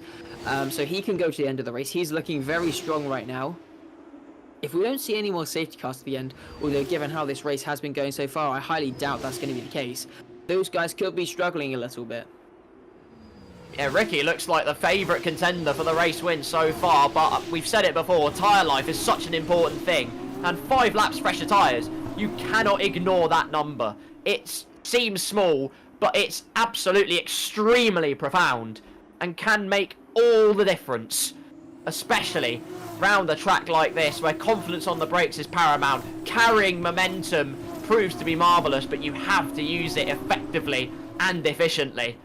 And Zach RC on 14 lap old softs probably can't do that at the moment, but we still wait to find out if any of the leaders will pull the pit lane trigger, because that time has to soon be arriving. And I can't remember what the safety car limit is in Formula 2, whether it is 3 or perhaps 5. But like I say, hands are maybe tied. I'm surprised none of them, really, as much as it would affect track position, have gone in, switched onto softs, then immediately gone onto a fresh set of medium tyres. Or perhaps the limit is actually 5, and therefore that doesn't apply. But there's a whole lot of psychological gremlins they have to ward off at this particular stage as we enter the halfway mark. Yeah, it's going to be a really, really interesting second half of this race. Let's see who can come out on top. As you said, Ricky 03, he is the leader of the drivers who have made their mandatory pit stops. I think he's definitely in a good position, even if we do get some more safety cars. Gwatz, Pondon, Formula Karim, they're all going to be tumbling down the order if they pit. They're going to have to do a lot of fighting, and that will give Ricky a chance to do what his teammate did in the sprint race and start to build a gap, pull away. And once you have that gap, it's really tricky to close it. Absolutely. We saw it in the sprint race, and it's bearing its up to the forefront once again. Gwatz our leader for the time being, although hasn't made a pit stop yet. Neither have the 2 Campos drivers behind of Pondon and Formula Karim. Ultra Killer in P4, Ricky in P5, has made his pit stop, and is ultimately the top contender for the victory today. So, Zach RC in P6, T George in 7th. He's the 2nd driver on track who has made a pit stop. Luke Howick the 3rd. T-Dub currently, provisionally, in 4th place, but a long, long way to go. Everybody else has made a pit stop behind. Some have even made 3 pit stops just to ensure they have the freshest rubber possible. We have 3 DNFs so far this race, Rasin Chai being one of them, and unfortunately the VAR cars crossed the line of damage and debris. They are also both out. Yeah, it's really unfortunate for them. Duncan has been really poor for him, unfortunately. I think he was out in the sprint as well. Hasn't really had much racing at all today. So yeah, I feel for him for sure. Rasin as well. Look, he got caught up in a bit of carnage there. But we are now coming to the end of lap 16, and we have got the safety car coming in at the end of this lap. Well, that is now, and it is going to be down to Gwatz this time around to bring the pack round to the final corner and get us back underway racing. The safety car is in the pit lane. When is he going to make the jump, and where on earth is Formula Karim? There's a massive gap in the field. Gwatz and Pondon breaking away. Is this more tactics to try and get Pondon onto the podium? Let's see, as we are racing once again. Gwatz is leading from Pondon and then Formula Karim. Quite a big gap in the field between the 2 Campos cars. Let's see what's going to happen here in this second half of this Formula 2 race. The Pondon fairy tale podium. He's going to try and use every single little trick in the book that he can possibly muster up to ensure that his teammate has the biggest advantage and can't be usurped by those behind. Still a long, long way to go though. We've only just crossed over the halfway mark, and Ricky is not wanting to wait around, not for a second. Karim aggressively cutting to the inside to cut out the slipstream. Still though, the length of the straight, is it just too much for the Campos man? The answer is he has plenty of gap. He can take all the time he needs. Plenty of cars fainting to the inside to try and pile on the pressure of the opponents ahead. No one losing their cool though, even under the sweltering heat of the sands of Abu Dhabi. Slipstream for Pondon, the gap 2.5 seconds now between Pondon and Formula Karim. Ricky has got a good exit out of the chicane, but Karim has calculated brilliantly. He knows that Ultra Killer will have that slipstream, can't afford to leave the inside line gaping though, and he does not. Ricky for the time being left very frustrated as that gap continues to grow. Red Bull livery cars, we've seen it before here in Abu Dhabi, trying to back the pack up. Let's see what Formula Karim can do. He might still need to build a pit stop gap really, but he's just pulled a second through that those few corners, through the hotel section. He is already building that gap. How long can he keep the cars behind though? They are absolutely queuing up behind him. Just like Kevin Magnussen did at Saudi Arabia this year, albeit he did have about 3 years worth of penalties. But he held up everyone successfully, ultimately got his teammate firmly into the points. Karim doesn't have a penalty next to his name, but Pondon has a priceless gift that he can snap up here. Karim still continues to frustrate the cars behind. Ricky looking for a way past Ultra Killer, who is fighting on for dear life in the MP Motorsport car. Brake as late as you dare, hold the inside line, send Ricky out onto the curbs to try and unsettle the Trident driver. Karim again cuts to the inside to give Ultra Killer a slipstream, but it's not enough. The traction is tremendous for the Trident driver, and ultimately now just has 1 car between himself and a potential fight for the top 2. Karim defends the inside as there's all kinds of scrapping going on behind. Goodness gracious me, Ricky has the slipstream. 3/10 the gap, there's a yellow flag, and there's something happened to T-Dub. It has, and Gareth Allen's gone off as well. Disaster in the commentator department. Gareth Allen almost out of the points. The other 3 are out of the points. And that's one prediction we didn't want to happen, but alas, it is coming to the forefront. Karim with a shimmy and a shake out of the left-hander. Does manage to remain alongside, but Ricky tries to get ahead, but Karim dives down the inside and contact made. Ricky robustly makes his way up to P3. That was a crucial move in the context of the rest of this race. Well, let's see what they can do now. Formula Karim managed to build a 4-second gap. It's not going to be enough for a pit stop as we got DRS enabled. Now a 3-second time penalty for Zach RC popping up at the top of the screen as well. 4 seconds between Ricky and Pondon. Pondon still has to make his mandatory pit stop yet to come. We might still see some more safety cars, and that would really work out well for them. But they need to make sure they have the gap to make the pit stop and not lose too many positions on the track. Let's see how long they can hang on for. How strong is that 9-lap tyre advantage that Ricky has over the 2 cars in front of him? Can Formula Karim still fight back down the inside towards number 5, the Red Bull livery car, trying to make the move there nice and early. He'll get the DRS as well as we make our way down towards turn 6. He's tucked up in the slipstream, and he might yet still be able to hold up Ricky even further as they now head towards the next braking zone. Fantastic stuff from Kareem, just throwing Ricky off of the racing line. Easily breezes past with a lethal dose of DRS. Back up into P3. Can use all of the tactics he needs. Adam Sanderson's out of this race. And another safety car has bestowed itself upon us. And that ultimately is a huge help for the likes of Gwatz and the 2 Campos cars. With 14 laps to go, Dale's got a 10-second time penalty as well for allegedly a severe collision with Luke Howitt, which was ultimately a graze. But suddenly, this race again gets turned on its head. Looked like there was some sort of brake failure for Adam Sanderson. He just went straight on down the chicane. I saw a 10-second penalty pop up as well. I think his car literally just went straight on at the chicane. He couldn't avoid anybody. And yeah, that's race over for the Prema driver. Unfortunately, that is also his championship hopes of getting that P2 off of Kryzik's over as well. He needed to win, of course. And we are seeing Gwatz, we are seeing Pondon into the pit lane. Formula Karim, he is going to stay out on the track. He is going all in on the podium, I think, for his teammate. Going to try and do absolutely everything. T. George picks up a drive-through penalty for speeding under the safety car, but now the order with 13 laps to go under this safety car. Formula Karim, followed by Ricky, followed by T. George, then Dragonflies, and Deathlink now up into P5.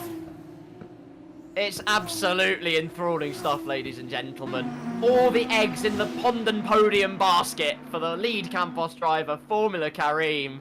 He knows what the score is, and he is going to try to execute it to perfection. Out of the pit lane come Gwatz and Pondon, P12 and P13 respectively. Even more cars in the pit lane besides, as our commentators have managed to ascend pretty well. Izamusing in P9, TK, Tonky Kong in P10, and T-Dub in P11 for the time being. Now, Formula Kareem's slow down spectacle at that last safety car was absolutely superb. There's no other word for it. He executed it brilliantly. But we do have the question of, if he does that again, it could actually hamper his teammate more than help him. Kareem is up 20 positions. I've seen someone ask about position gains. I can tell you, Kareem started right at the back of the grid. There it is. There's the visualization for you.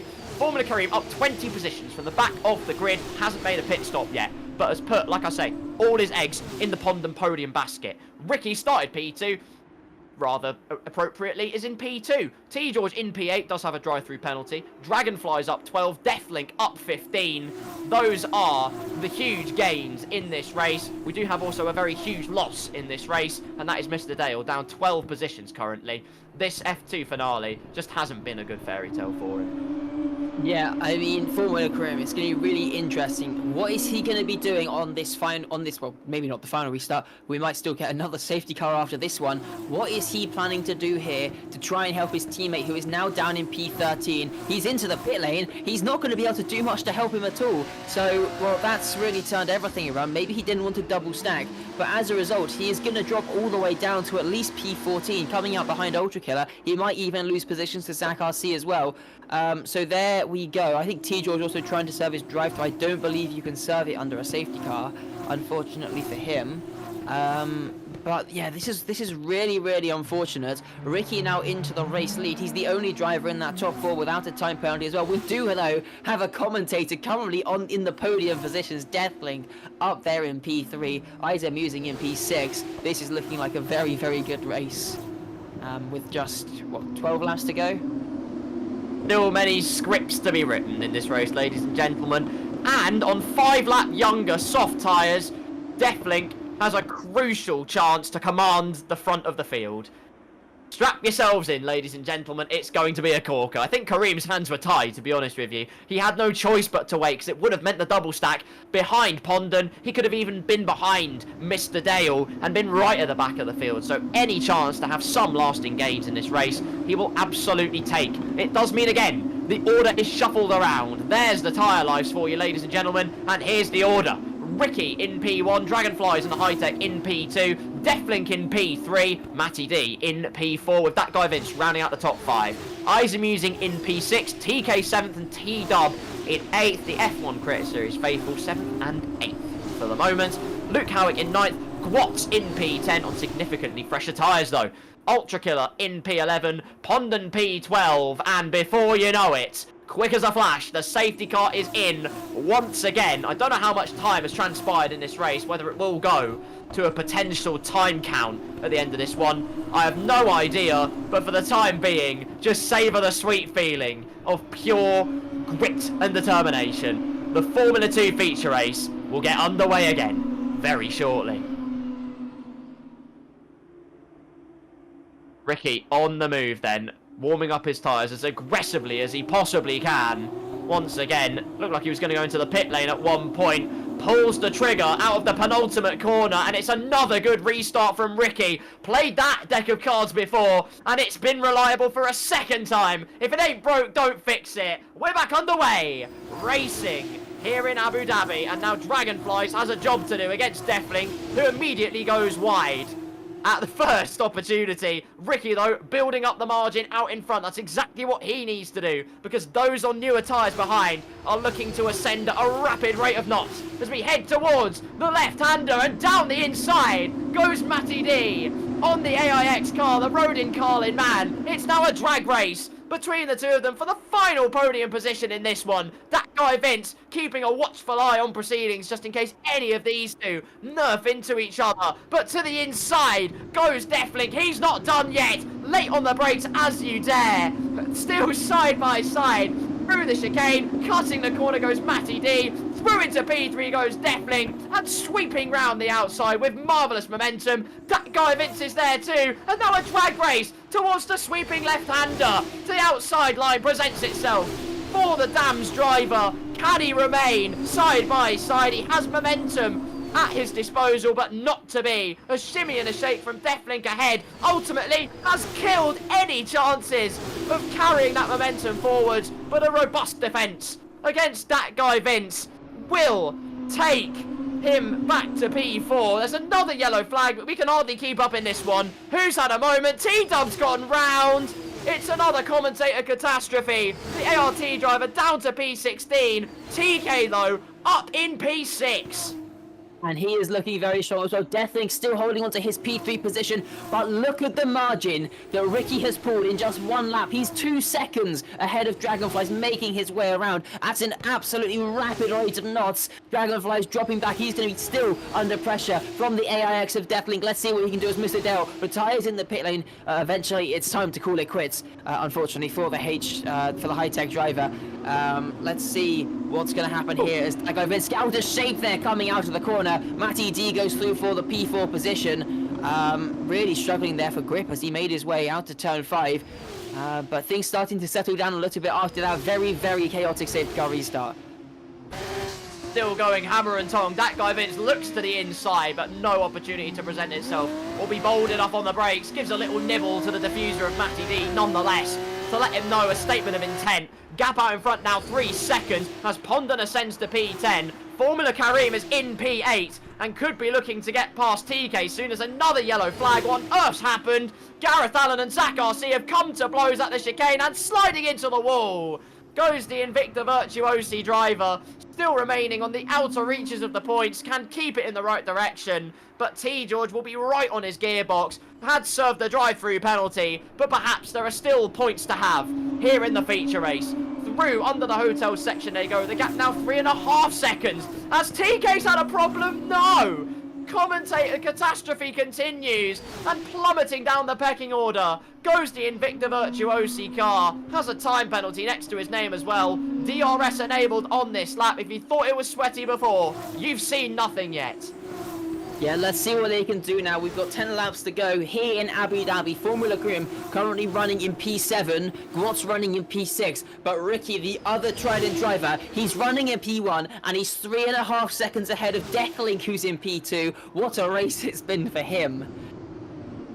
Couldn't agree more with you, but those guys behind on the newer tyres have got to use them to the best advantage they can. Gwat's firmly cemented himself at the back of this DRS train, and if they fight too hard, you best believe it, there will be a sumptuous switcheroo just around the corner for them to deal with. Matty D pulling out of the slipstream on Dragonflies, he himself looking for a move on TK, but they all remain line astern into the chicane as Formula Karim easily gets his car into DRS range, and so the train extends from what was 5 to now 6 cars. Dragonflies again hogging the slipstream, but it's Gwatz on the move. 3 wide into the left-hander. We've seen it so many times. Cutting aggressively across is Matty D to ward off any threat of the soft tyre trying to behind. And round, going wide, goes that guy, Vince. Keeps track position for the time being. And that's just going to endear Formula Karim into this battle. The some compromise. Through goes Gwatz. Round the outside goes Formula Karim.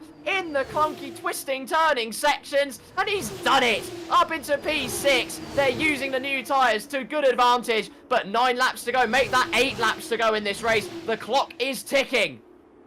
This is going to be a really, really exciting end to this race. Gwatz and Formula Karim trying to fight their way through. We've got guys on older tyres up at the front trying to fend them off.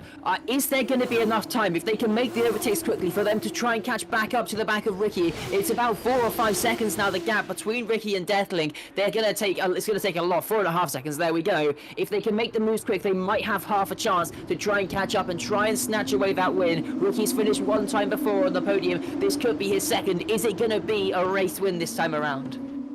Gwat's been very smart in racecraft as Gareth Allen's out of this race. He DNFs in the pit lane. It's a commentator's not. Oh, there's another safety car. Oh my gosh. Okay, right. Never mind. Ricky, I actually feel quite sorry for you, my friend. Had done all the hard work to build up a gap. Oh my goodness me. Commentator's catastrophe keeps on tumbling. Izamusing's got a drive-through penalty for speeding under the safety car. Now only 15 cars left in this race, and you know what that means. Everyone's a winner. Everybody gets points in this feature race. And that's going to be 4 of our 5 commentators getting points as well. Only 1 of them retired so far, and it's the one who told us he wouldn't be retiring. I remember I think it was him. He came into the VC earlier on and told us that he normally is quite good at finishing these races. So he normally picks up points, and he has unfortunately DNF'd. I'm not sure why we have a safety car, because I thought he retired in the pit lane though. It's interesting actually, because Gareth Allen is driving a blue dot on the minimap, make no mistake about that. But he was driving a yellow car. So I think what he's done is actually taken control of the actual yellow car on your screen, and that is the safety car. That is actually Gareth Allen coming around to play games with the other drivers. Unbelievable. Can't shake him out of it. But anyways, Ricky remains out on track. He's P1. Dragonfly's P2. Matty D, P3. You have Gwatz and Formula Karim, P4 and 5. And people in the chat are saying Gwatz or Karim win this. Well, they've just been given the ultimate golden goose for that particular one. That will bear much fortune in their direction. Deathlink into the pit lane, as are the 2 Dams cars. That guy, Vince, and Luke Howick are going to have to double stack. And that is agony for Luke Howick, who has to sit there and wait for an astronomically long time, as finally service is provided to that guy Vince's Dams car and a fresh set of tyres to boot. But now Ricky has it all to do, and like I say, I sympathise with him. Had done all the hard work to build up a very healthy lead indeed. That put him straight in the running, but there you go, ladies and gentlemen. Alas, not to be. The second Dams car given a 1,000 smiles service, albeit Luke Howick is going to plummet near to the back of the pecking order. Yeah, it was a time penalty, a 10-second time penalty for that guy Vince for an illegal overtake into the pit lane. I think another one of the little bugs that we saw earlier on, plus a wing change. Plus a tyre change amounts to about 22 seconds, I think, that Luke Howick just had to sit there behind his teammate, not able to do anything, just had to wait there, and then he got to change his tyres, which was another 8 seconds. So he was stationary in the pits for about 30 seconds there. Few people saying that they were surprised more people didn't pit under the safety car, and actually it's kind of a tricky one because it's already bunched up. There hadn't been that much racing and that much disparity in the gaps. So actually pitting will probably hurt you more than actually help you, considering the amount of cars you have to then navigate. But alas, that is the crux of the Formula 2 crucible. We have just about 7 tours of the Yas Marina circuit to go when Ricky and the safety car both cross the line. And then we can go back racing. A lot of people also have fallen foul, I must say, to the pit lane bug under the safety car. And that is, 1, plainly ridiculous, and 2, extremely unfortunate. That's probably another reason why they don't want to peel into the pit lane, because they can't afford another 10-second penalty in this race. Yeah, and can we just take a moment to appreciate that Pondon is now back up to P6, 2 drivers in front of him with time penalties, and he's got 10 lap newer, softer tyres. He could still be on for a shot at his first podium. This could still be on. Formula One might be able to do some bits here, get in front, start to hold people up, play the games as he was planning to do, I think, a bit earlier on. This still might be on for a shot. Plenty of time to go in this race. Doesn't feel like it, but when the desperation creeps in, when there is only so much time to execute the moves and make your way to the front of the field, it gets so spicy. And in theory, at the end of this lap, I would imagine the safety car will peel in, albeit T-Dub is a metre and a mile away from the rest of the field. Should catch up to the back of the pack when all is bunched up and said and done, but it is quite a gap to try and alleviate. Ricky will have yet another chance at playing the restart procedure. He's done it twice this race. So nice. He's going to do it thrice. And hopefully just as nicely as well. Has got the buffer of Dragonflies and Matty D. As Gareth Allen says, his final gift to the F2 Creator Series, his first ever feature race DNF. Equally, I think you just took over the safety car and are just messing around with people. Which, you know, ultimately is also a very interesting play. But there you are. Who am I to judge? At the end of sector number 3 then, I don't think we've got the notification to say that safety car is coming in. But ultimately, T-Dub not catching up to the back of the pack reduces the time even more for the likes of Kareem, Gwatz and Pondon for that podium panache to try and get through. The laps are ticking down and all the while, the atmosphere is heating up. Yeah, we're going to get, I think, a 5-lap shootout. I think the safety car will be in at the end of next lap. That will give us lap 29, lap 30, lap 31, lap 32, and lap 33 for racing. 5 laps to go. The top 3 on 18-lap-old mediums, 4, 5, and 6 on 8-lap-old softs, and 7 as well, with quite a lot of time penalties up there as well. 6 of the 10 in that top 10 with a time penalty, and at least half the grid with time penalties as well. This is going to be an almighty finish to the race. We've seen late safety cars in Abu Dhabi before. Could this give us a new winner in the Formula 2 Creator Series in our final race here for the time being? Let's see what we're going to be getting. The question of will there be a fairy tale has been put out there many times this broadcast. Perhaps the answers will come very, very shortly. For the likes of the top 3, it will be almost a helpless feeling, especially with tyres that are 10 laps older. Not only that, soft tyre runners have been allowed to preserve their tyres behind this safety car. Here's the penalty situation, by the way. A lot of people with track limits penalties. Zach RC with 12 seconds worth of penalties. He's the biggest of the bunch. However, not nearly as big and as, well, soul-destroying as a drive-through penalty for Isam using. Currently in P8, firmly in the points. Will still get points if he finishes this race, make no mistake, but the drive-through penalty for speeding under the safety car has put pay to that. Hopefully the notification comes through when they round this left-hander. Never mind, make it just before. Safety car in this lap. We are going to get 5 laps of Yas Marina to decide the winner of the final F2 Creator Series feature race. Yeah, final race of Season 8. Let's see who is going to come out on top. The championship is already decided, but we still have one more race here to play for. We could have a new race winner, Ricky03. He's had 1 podium before, no wins. Could this be his first one? He's been having the pace all race, but there's 3 cars just behind him, a couple cars behind, who are on much newer, softer tyres. Are they going to have the pace to make the moves, make their way through, and challenge Ricky for this race win? Let's see what they can do. Could it be the podium finally coming for Pondon in this race? Formula One going to be trying everything he can to help his teammates out, but Ricky03 once again getting ready. I think he's made the jump to get underway racing, and once again he's caught the cars behind, napping. Dragonflies already 8 tenths behind as they head into the final corner, and we get underway racing for the final time here in Abu Dhabi. Ricky leads us away 7 tenths ahead of Dragonflies. Matty D holding onto that P3, but already behind them the soft runners right on the back of these medium runners. Tugs up behind, getting ready to try and make some overtakes. Are we going to see some moves potentially down towards turn number 5? Formula Karim already all over the back of Gwatz, heading towards this next corner. Formula Karim picks up a 3-second time penalty.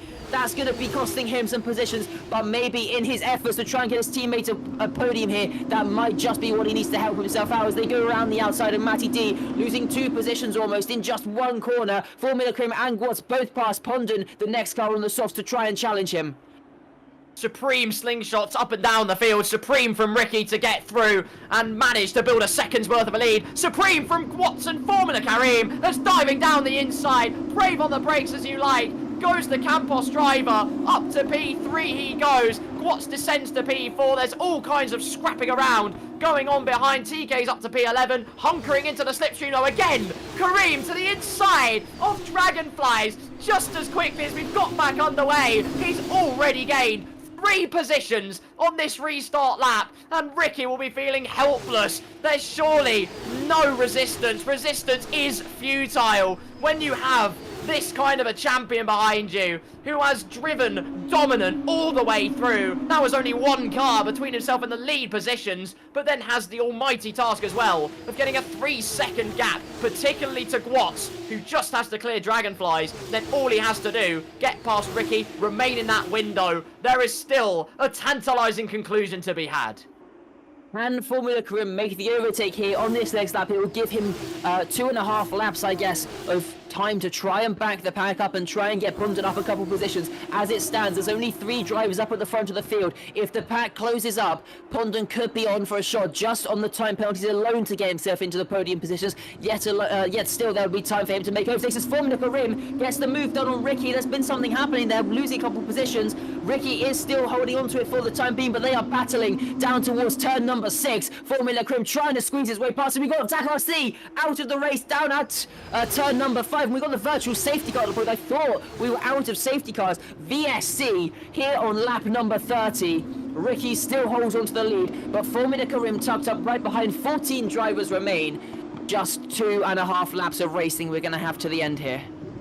Goodness me, Trident 1 and 3 now. Gwatz is right there, ready to take the spoils in case these two overcook it. Kareem's going to try and do absolutely everything to get Pondon a podium, nay, a victory in this one. At the moment, as it stands, Pondon is absolutely on schedule to take a podium in this one, should the gaps remain as they are. But once we get back to racing speeds, he has to do all the work from there.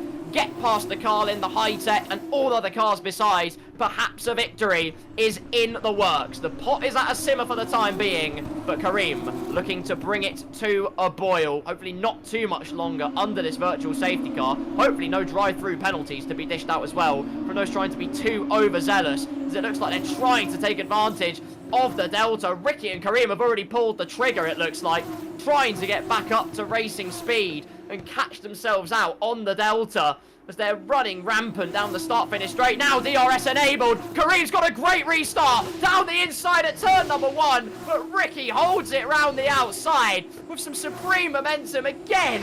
Kareem shows the nose to throw any kind of rhythm off of Ricky's race. He's doing everything in the book he can. Ricky defends aggressively to the inside, but not aggressively enough. Kareem down the inside on the softer compounded tyres, and he does get through only just. I believe he also has DRS. It did get enabled, and he will have the extra maximum flappage down this back straight, and now it's the job of playing back up. Now we've got 2-3 from the Trident cars. Gwatz is having a look to the inside on his teammate. Going to make the move down into turn number 6. They're both going to get DRS off of Kareem. So it's going to be an equal battle, but who gets the better exit? Looks like Gwatz now trying to get himself up the inside. Down the straight we go. Both of them with their DRS flaps open. More yellow flags once again. But here we go. Drag race down towards turn number 9 between the 2 Trident cars. Gwatz has got the slipstream off of Formula Kareem onto the brakes with the inside line. He's got himself up into P2. Nay, no, it's P1. Luke Howard out of the race as well, but Gwatz now leads the Abu Dhabi Grand Prix with just a couple laps to go. Formula Kareem tucked up behind. What can he do to try and get his teammate onto that podium? With the time penalties, I think as it stands, he would pick up the P3 position, but he's going to have to keep working at this. He's got to keep the pack close together, and he's got to try and get himself ahead. He does not want them to start pulling away. Here we go once again through the final sector, in towards the final corner to start the penultimate lap of the race, and Gwatz is now up into the race lead. Formula Kareem in P2, Ricky in P3 currently, but lots of time penalties in play right now as well.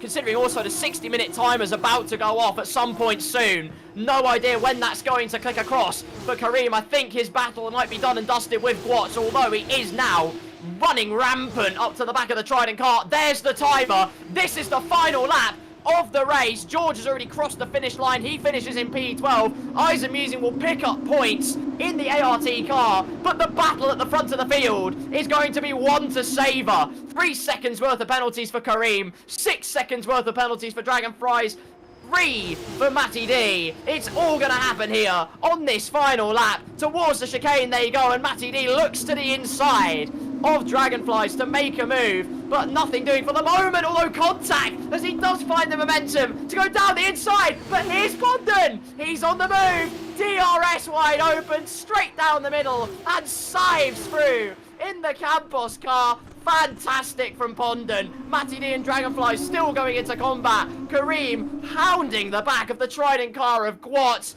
But in the final race of the F2 Creator Series, we always throw the name of Formula Kareem round, and so many others. Gwatz said, "Destiny be damned." Here at the final F2 Creator Series race, he firmly etches himself into the history books, has 2 corners to go for an absolutely sensational weekend. Gwatz rounds the final corner to win in Abu Dhabi, to win the feature race. Ricky takes P2, and Pondon claims a podium for Campos. The first podium of the season, and what a time to do it. The work that Kareem did has been duly done. It's a fairy tale podium here in Abu Dhabi. Yeah, Gwatz gets the double, wins the sprint, wins the feature. It's a Trident 1-2, it's a Campos 3-4, and as you said, Pondon has finally got that podium that he has so long sought after. It's finally come his way. What a race we had in the end. We hit the 1 hour timer, but we still had plenty of amazing action all the way through. And yeah, massive congratulations to Gwatz. He wins the final race here in the F2 Creator Series of Season 8. Onto the podium we go then. Lifts the trophy aloft.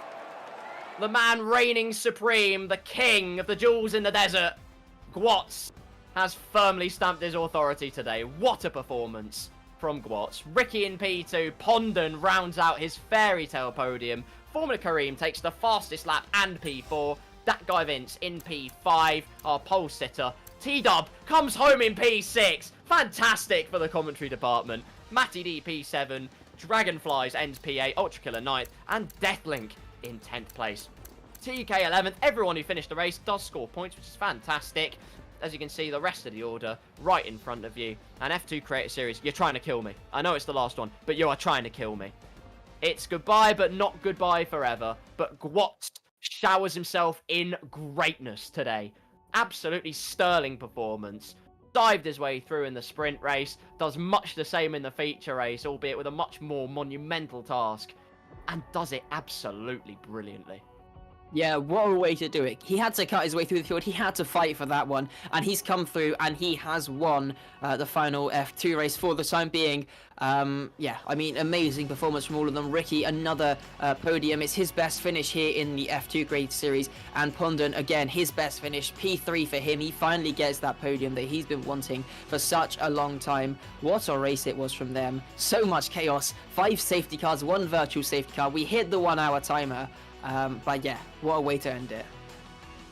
2 Creator Series to bring out all the safety cars you could ever need around the track like Abu Dhabi. It never misses. I imagine there's going to be loads of people flocking in to interview because it is this last one, and ultimately they wore their hearts out on their sleeves. They did the talking out on the track, and they put on a masterful show from start to finish today. And Gwatz as well, by the way. Started near the back of the field, retired at the end of qualifying. He ruined my qualifying prediction, so damn you. But equally, at the same time, has come through in more than convincing fashion to take the win at the end of the day. Of course, they did have to work with the lottery of safety cars. They did have to gauge when the right time to pit was, when it was best to hold off. It was such a tricky game to play, but ultimately, they all played it pretty well. Yeah, I mean, strategy was definitely key there. You saw how hard it was to run on those medium tyres. At the end of the race, those softs were far superior, I have to say, in the pace-wise. But yeah, really, really great from everybody. Absolutely excellent stuff. And we can talk to some of our podium dwellers now. Let's start off with our race winner in the final F2 Creator Series race. And I can amend a mistake I made all the way back in Australia. Gwats, congratulations, my friend. A pretty much perfect weekend in terms of race results at the final one. Hello, guys. Yeah, it's oh yes, it's been a while since I won. Actually, it has been a while, and I think one of my wins was not very well earned as well. I got very lucky, so it was nice. I felt like I really earned this one, you know, which was nice. It was yeah. I mean, I didn't know if it was public news or not, but it's an honor to win the final F2 race. It's very nice, and a sprint win as well. So yeah, I'll take that. Firmly etched into F2 Creator Series history. Josh, have you got any questions for Gwats today? Yeah, I mean, when we saw that sprint race, it really seemed that you had the pace over everybody. You managed to pull a very big margin. I think, come the checker flag, it was like 15 seconds or something. How much harder was it heading into that feature race? You were starting at the back of the grid. You had to do a lot more fighting in that one. Yeah, it was, yeah, the sprint was, I mean, I think I was P2. I think I was P1 after the first lap, so I think there was so much battling. I was just, I mean, I've had that a few times before. I've won a few sprint races, and if you get into the lead, it's so easy to just pull away. If you've got the pace, you just pump in laps, clean air, all that stuff. But yeah, I felt like Kareem on the feature race because I started in P18 and I think I was like P7 after lap 3. So I got the true Formula Kareem experience. So that was lucky. A few people crashed in front of me and stuff, but yeah, it was nice to I think a lot of people would say this, but it's a lot less pressure starting from the back. And even though I don't notice the pressure, I definitely feel it, which leads to not necessarily mistakes and stuff, but I mean, I've not had the best season. I've definitely made a few mistakes. So yeah, it was nice to battle. And yeah, like I said, I feel like I earned this win today, so it was nice to earn the win as well. Yes, your second podium of the season, and well, what a time to get it, and what a result for you as well. I think the main thing in that race that stuck out for me was just obviously the plethora of safety cars. You couldn't ignore it. What was it like having to? How did you gauge when the right time to pull the pit lane trigger was? Because there were so many opportunities you could have done it. So was it teetering on your mind of should I hold out a little bit longer, or is this absolutely the right time just to ensure I have that track position? I think we, because me and Kareem always work on our setups together, so we had quite low wings. Like when, you know, it's low wing, you know you've got low wings when you tell everyone and they're like shocked by it, you know? So the tire wear first was really good. So even on the, I think there was a safety car around like lap 16, and our mediums were like 10%. So we decided to stay out then because we had like we really had no tire wear. That was the main factor, just kind of judging the wear and like, because it was lucky. I mean, we tempted a few people behind us to stay out as well with us, you know, so we had a bit of a buffer. No offense to those guys, but, you know, we had a bit of a buffer anyway, because everyone got a little bit backed up.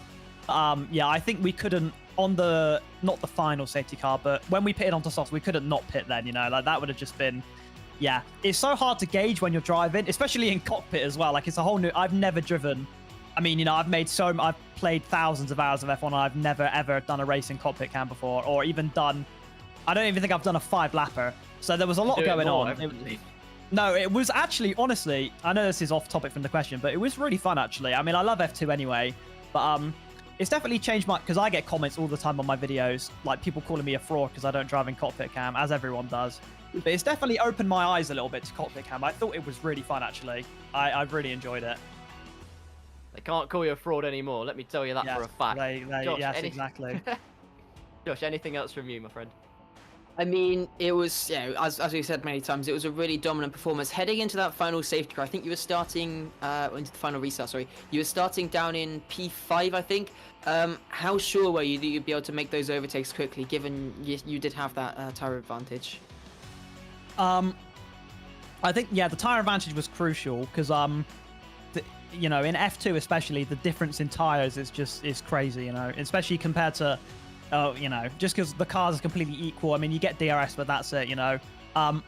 So the tyres were a big point. I think I've got a lot more confidence as well. Again, obviously, I make career mode videos, so even I have no gauge of how good I actually am at the game. But I feel like since meeting Kareem, actually, he's helped me get a lot better at the game. So I have a lot of confidence. Before, I didn't have much confidence in myself as well.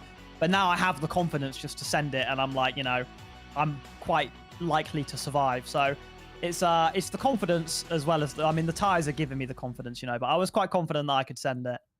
So yeah. Yes. Final thing from me. Obviously, it's the final F2 race in Creator Series. Sad. But equally, I mean, today you've imprinted yourself in history in F2 Creator Series, for lack of a better way of putting it. How would you summarize this season as a whole, and how would you summarize your F2 Creator Series experience? Well, this is why you're a great commentator, mate, because I was going to stop you and do a little rant at the end anyway, but I won't take very long, don't worry. This season's been a bit weird. I've been a lot more consistent with like my F1 content, so I haven't had as much time to play the game and practice, but this F1 24 like really suits my driving style, so I was quite quick at it when I first got the game. Like when I first got on, I was quite quick, and the F2 cars quite suit my driving style as well. So it just turned out by chance that I was quite quick in them, but I just could never get the results. I don't know. I think when I came back from F1, I wasn't expecting anything, and then I obviously won 2 races in that season. But because I'd already won a race or won 2 races, then I kind of expected it of myself. And then, you know, if you're expecting to win more often than not, because F1's not all about winning, F2's not all about winning, you're setting yourself up for failure, you know, which is what I did. And then you just kind of spiral. Look to Vegas, for example. I was so angry at all of it, and then after all of the laps we did, I still ended up with actually a good chance to get a podium or a win, and I sent it into Adam and just died, you know. So I put a lot of pressure on myself this season. It's been very fun. I think Kareem being here as well, which I'll get onto in a minute, has been very good. Overall, I've loved F2. I'm very sad to see it go. It's been a great honor to, I mean, yeah, 2 years ago I had 500 subscribers, you know, so it's just all kind of like F2's just, and the Creator Series is just a big part of the journey. But it's been an honor to be involved in the Creator Series with all these other creators. It's made a lot of friends through it. And I would like to say, actually, not to get too cringe, I've already mentioned him a few times, but I would go as far as calling Formula Kareem a brother of mine, honestly. People don't know that we're actually, like, a lot of people think that he's just a really big fan of mine.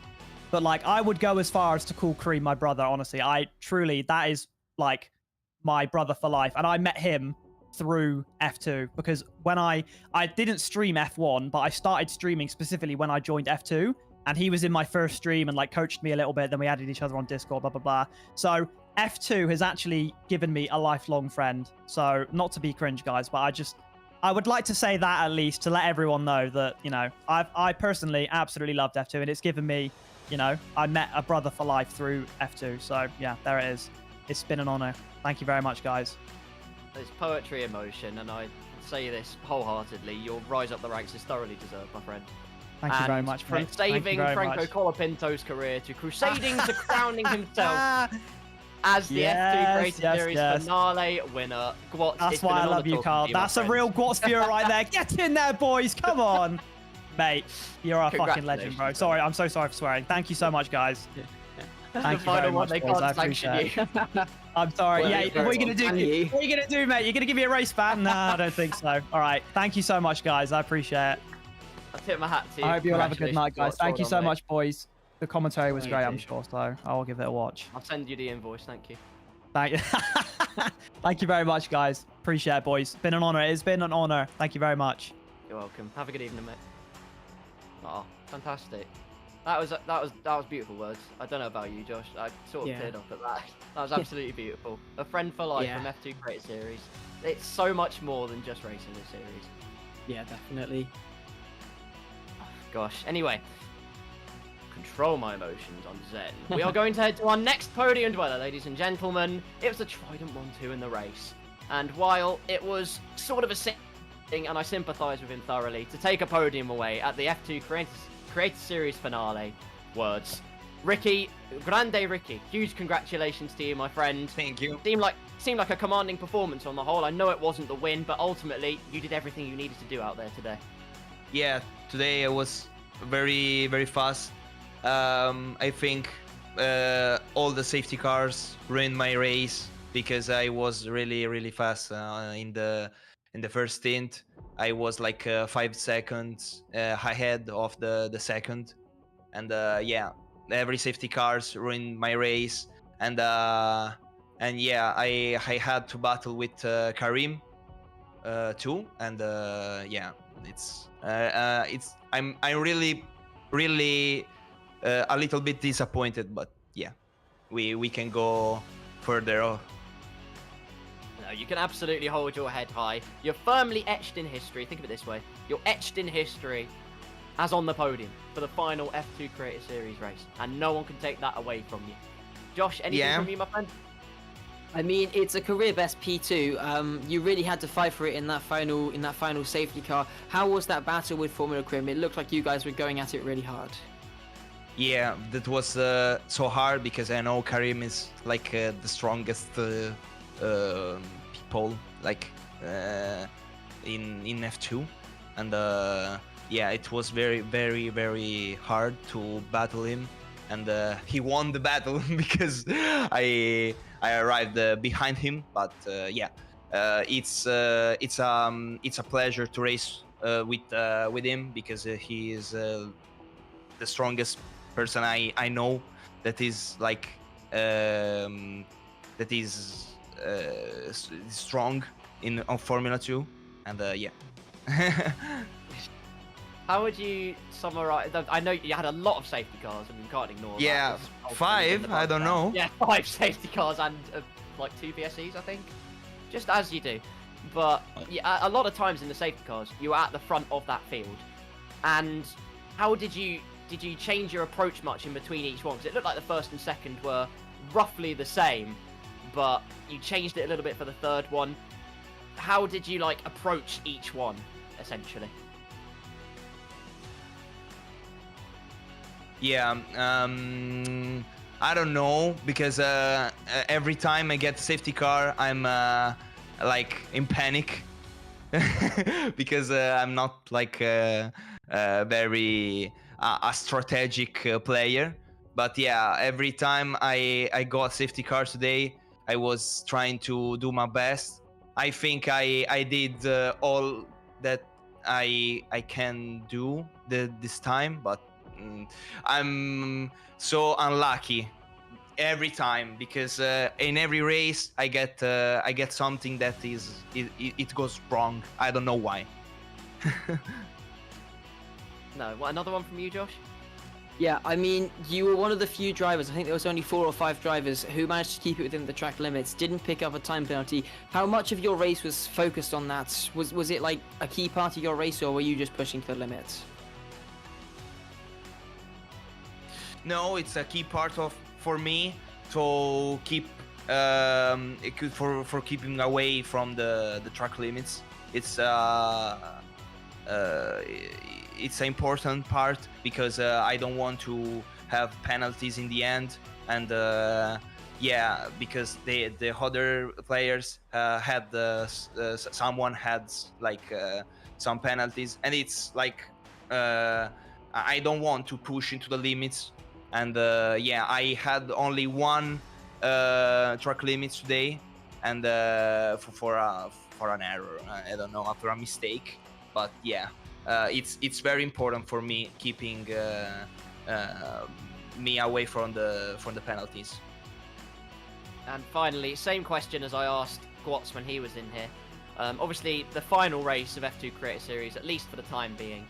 How would you summarise this season as a whole, and how do you feel the whole F2 experience in Creator Series has been for you?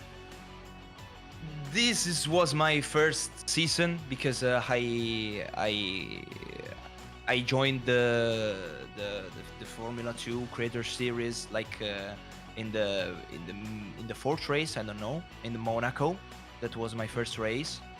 They called me, and I was like very, very excited to participate to it, and yeah, it was like a good season.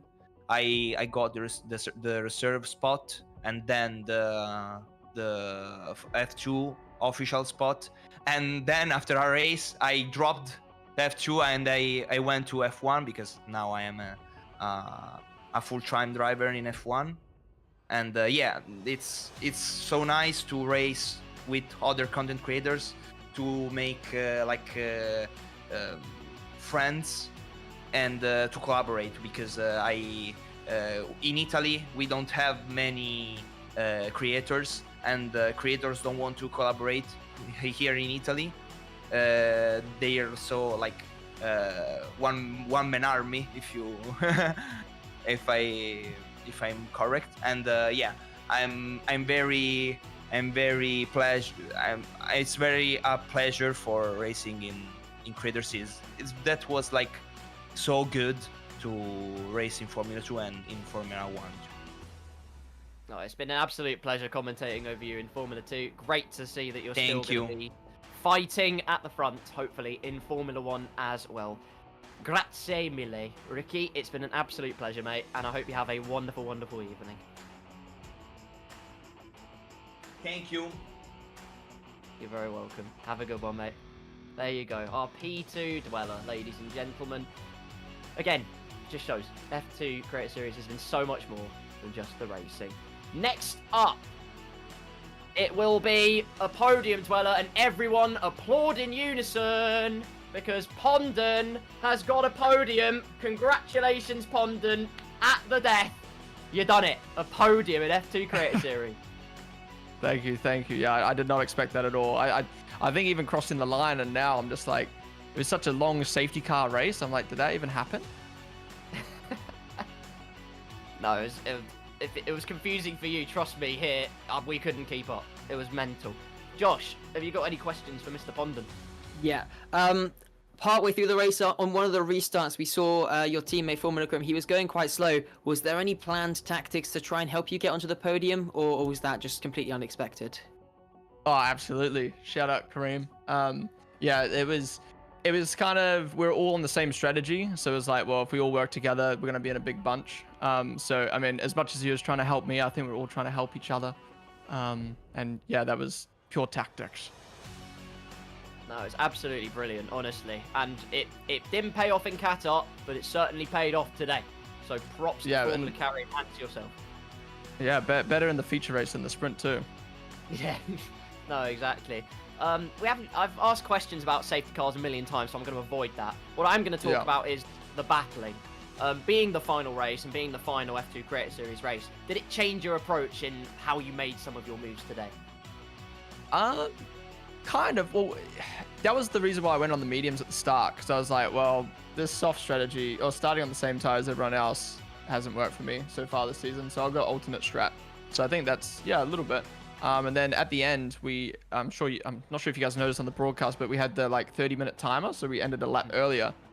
So I went for a double move on Maddie and someone else. So yeah, maybe a little bit, because it was final race. I was like, I need to end on a high. No, you absolutely did. Josh, anything more from you? I had a question in my head and it's just completely left me. I can't think of anything right now. That's fine, no problem. I'll quickly ask then, same thing I've asked everybody else, being the final F2 Creator Series race. Summarise this season for yourself, Pondon, and also your experience in the F2 Series as a whole. Oh, well, performance-wise, I'd use swear words, but we won't do that. But, nah, in terms of, like, the series itself, I've enjoyed it a lot. I think, you know, this is my first season streaming. I did the season before, but this is my first season streaming it. And it's been good to, like, meet so many new creators, because I think I've kind of stuck to the real-life Formula 1 stuff for a little while, so kind of growing, seeing, like, just the wide range of F1 game creators and seeing them every week and having a good time. Like, yeah, it's been a fun season. And you know, especially with the wild cards being thrown in the mix, I think that mixes it up a lot, to the point where someone like myself, who hasn't had a good season, can kind of have some fun results and get in the mix. Damn right. Very well put, sir. Josh, has that question sprung into your head again by any chance? It has, yes. I mean, just tell us, how much does this podium mean to you? It's been a long time coming. Honestly, everyone just, you know, trash talks me in chat, so, you know, proved everyone wrong tonight. So, yeah, happy with that. And, you know, I can just say, like, well, you know, the last F2 race got a podium, you know? Were you on the podium? Exactly. Firmly etched into history. The world's not turned upside down. Don't scratch your heads, people. Pondon has a podium, and he's done it at the death. Huge congratulations. Before GTA 6. Yeah, before GTA 6, exactly. Huge congratulations to you. Enjoy the rest of your evening. Thank you, guys. Appreciate all the work you guys do on the stream each week. You're welcome, mate. Have a good one. Thank you. Fantastic. There you go. All the podium sitters. And we're not done there. we're not done there, ladies and gentlemen. I think it's about time we bring in the champion. The champion of the F2 Creator Series. It's dominance defined from start to finish. Ladies and gentlemen, Formula Karim has arrived. And, I mean, what a weekend. All the work to get Pond on the podium, it paid off for you. Yeah, I mean, what a season. What a season. I'm glad I got to be a part of it before it ended. I'm sad to see it go. I'm sure, I have faith that, it might be copium, but I have faith it will come back one day. But yeah, I mean, I did want to win today. But in the end, finishing 1-2 on track, because obviously I had a penalty in the feature. 1-2 on track, as you guys know, with my mate Quartz. And then Project Pondom, it actually worked. My 3-second penalty did the job. So yeah, I mean, yeah, that's all I have to say for now. Well, considering it's the one F2 season you've been a part of, you've certainly made your mark on it. That is for sure. Josh, over to you, my friend. Yeah, I mean, you won the championship by close to 150 points. It was the most dominant performance we've seen by anybody in the 3 seasons we've done F2. Is it 3 or 4? I can't remember. But how much does it mean to you to be the final F2 champion? It means a lot more now.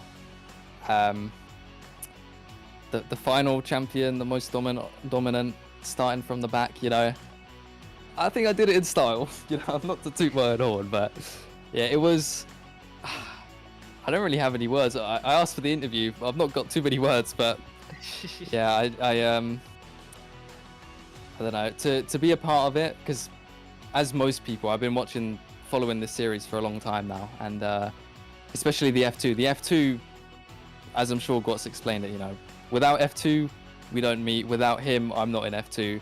Shout out to everyone who got me here as well, like Hayden, Razin, Dale, all the guys who made it possible and, found my channel, because I've only been streaming since September. So to even be here is like crazy. Like even as a reserve, if I did 1 or 2 races is a dream. So shout out to all of them guys. And just, hopefully I'm in F1 next season. I'm not 100%, but if there's anyone watching from F1 right now, if you thought what you saw from me in F2 this season was me at my best, then you've got another thing coming next season. I'm coming for you. Spoken like a true Sir Lewis Hamilton. I love it. Let's look back. Let's look back on this season as a whole, then, because I feel like I've talked about Abu Dhabi enough. So let's not. This season as a whole, if you could pick one race that was your favourite, not necessarily if it was a winning one, but any race in particular, race weekend that was your favourite, what would you put up there? My favourite, definitely not Brazil. Portugal was a little boring. Not Vegas.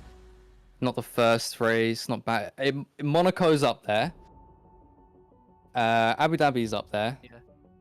And what did we have? We had Mexico and Kota, right? Kota, yes. Did you say favorite race or most fun? Favorite race, yeah. Favorite race? I don't know, man. Good interlink between Monaco. the two. Monaco. Nice. 0-0 wings Monaco. Yeah, 0-0 wings, being accused of using 50-50 the way I was driving.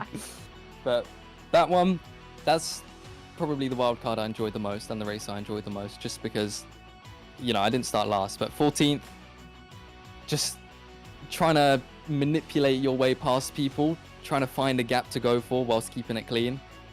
That was the ultimate challenge, and I really enjoyed that one. Fantastic. Loved the Monaco race as well. My microphone sounded like I was on a fax machine, but I did love Monaco. Josh, anything more from you? Yeah, I mean, I really hope we do see you next season up in Formula One. Thank you. I mean, your performances have been amazing there, not only just here, where you have absolutely dominated this season. But yeah, hopefully we see you up in Formula One, and yeah, hope to see you racing there next season. Thank you, guys. Thank you for all the amazing commentary throughout the season. And yeah, it's only onwards and upwards from here. So thank you, guys. Absolutely. No, you've earned it. You've earned it, mate. Absolutely. Thank you. Congratulations. Bye-bye, David. guys. Have a great evening. Bye-bye. Take care. You too. Bye. God, I've got to send so many invoices tonight. So many positive things. What do I do with myself? Finally, we do have, like, I promise you we're going to end soon. There's a lot of people to get through. We have one more person ready in waiting, and it's one of our very own. One from the more than capable commentary side, Mr. T-Dub.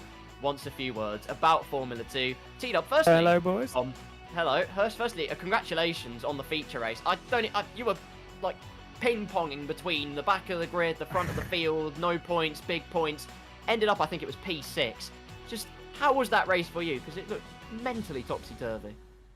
It was crazy. For the most part, it was pretty terrible. Like, the pace was actually all right, which surprised me, but just way too many mistakes, getting caught up in incidents that I probably shouldn't have done. But I think the key was I had no track limit penalties. I think I only got one warning in the whole race, so that paid dividends right at the end, which was nice to see, because it was pretty painful for the first 30 laps or so. Josh, over to you.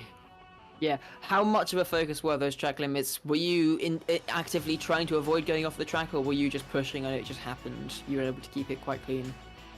It was a little bit of both. I felt quite comfortable, but I knew because of the wild card and because people would be it would be a very foreign thing driving in cockpit cam, I could have picked up a few places there, and thankfully I did right at the end. I was very close, I think, in the feature race, because there's a thing where if you go into the pits, you get a warning. I think I did that once early on and got a warning without knowing about it, so then had to be very, very careful throughout the rest of it, because I was in the pits quite a few times, as you might have noticed. It paid off. Let's make no bones about that. It paid off. Considering it was the final F2 race, we'll get onto that a bit more later, but considering it was the final week and the final F2 race, at least for the time being, did that change your approach in a way in terms of how you executed overtakes, what moves you made, what moves you didn't make during this weekend? Not really. I just wanted to try and enjoy it, have a bit of fun. You know, this is the first time, probably the only time I'll ever drive in the Creator Series, stepping out of the box. So just wanted to make sure that it was a good memory to have. So I tried to go for a few overtakes. I tried to take a couple of people around the outside. I think it's turn 10, the long left-hander that replaced the horrendous chicane from a couple of years ago. I was very quick in a straight as well, so I was running like 20-0 wings. So I was flying past people down the straights, but then in the final sector I was so slow, so it was quite a difficult balancing act. Josh, anything more from you? I think just with that one race alone, I think it's going to jump you just about up into 20th in the standings. Oh, yeah. So big result for you, commentator within the top 20. You must be very happy with that one. 100%, especially after the sprint. I was feeling okay. I was starting 16th or something. Got through turn 1, got through turn 2, and then I see the Prema of Zach RC basically facing the wall in front of me. I had absolutely nowhere to go, so I was taking a big chunk and a big nibble out of his side pod, and then it was a very lonely race for the rest of it. But I think that set me up well, because I got into quite a nice rhythm that I could use again in the feature. And finally, I think, well, obviously, you can't ignore the elephant in the room. It is the final F2 Creator Series race, at least for the time being. I have good abiding memories of it. I'm sure you do too. It was an honour to commentate alongside you on the finale on last season's one, that almighty Titanic championship scrap between Lolinova and Dark Viper at the Italian Grand Prix. What has the F2 series meant to you as a whole, and how do you summarise what effect it's had? It's meant a lot, you know, for a lot of us here that came into the Creator Series sort of 12 months or so ago. This is how we first got involved. This was almost the baby steps, if you like. So it holds a special place in my heart, in particular, doing a lot of them through season 2 and season 3, seeing some of the amazing title battles, amazing scraps we had. So I felt like I didn't really want to let F2 go without saying one last goodbye on a personal level, just because it has helped me so much, and everyone involved is amazing. All of you guys that have done the commentary, I think we've had 20 people over the last 11 months or so do commentary sessions on F2. From me, and hopefully from everybody else, it's a massive thank you. Thank you for everybody who watched it. Thank you for everybody who got all of us involved. It's just been an absolute pleasure, an absolute honour. I honestly couldn't have put it better myself, mate. Absolutely brilliant stuff from you. And you get to enjoy it all with Tom again tomorrow, ladies and gentlemen. The finale of the F1 Creator Series season, also in Abu Dhabi. He's alongside TK tomorrow. Be sure to tune in for that. But for the time being, we bid Tom farewell. Thank you so much for taking the time out to talk about F2, and have a wonderful rest thank of your you, evening. guys.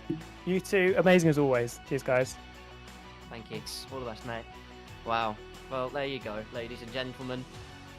I feel like there's suddenly just a cold air of sadness that has descended. But let's not be sad. There's been so many positive things about this F2 season. There's not enough time in the day or this broadcast to talk about all of the amazing things F2 has provided us as commentators, action-wise, opportunities-wise.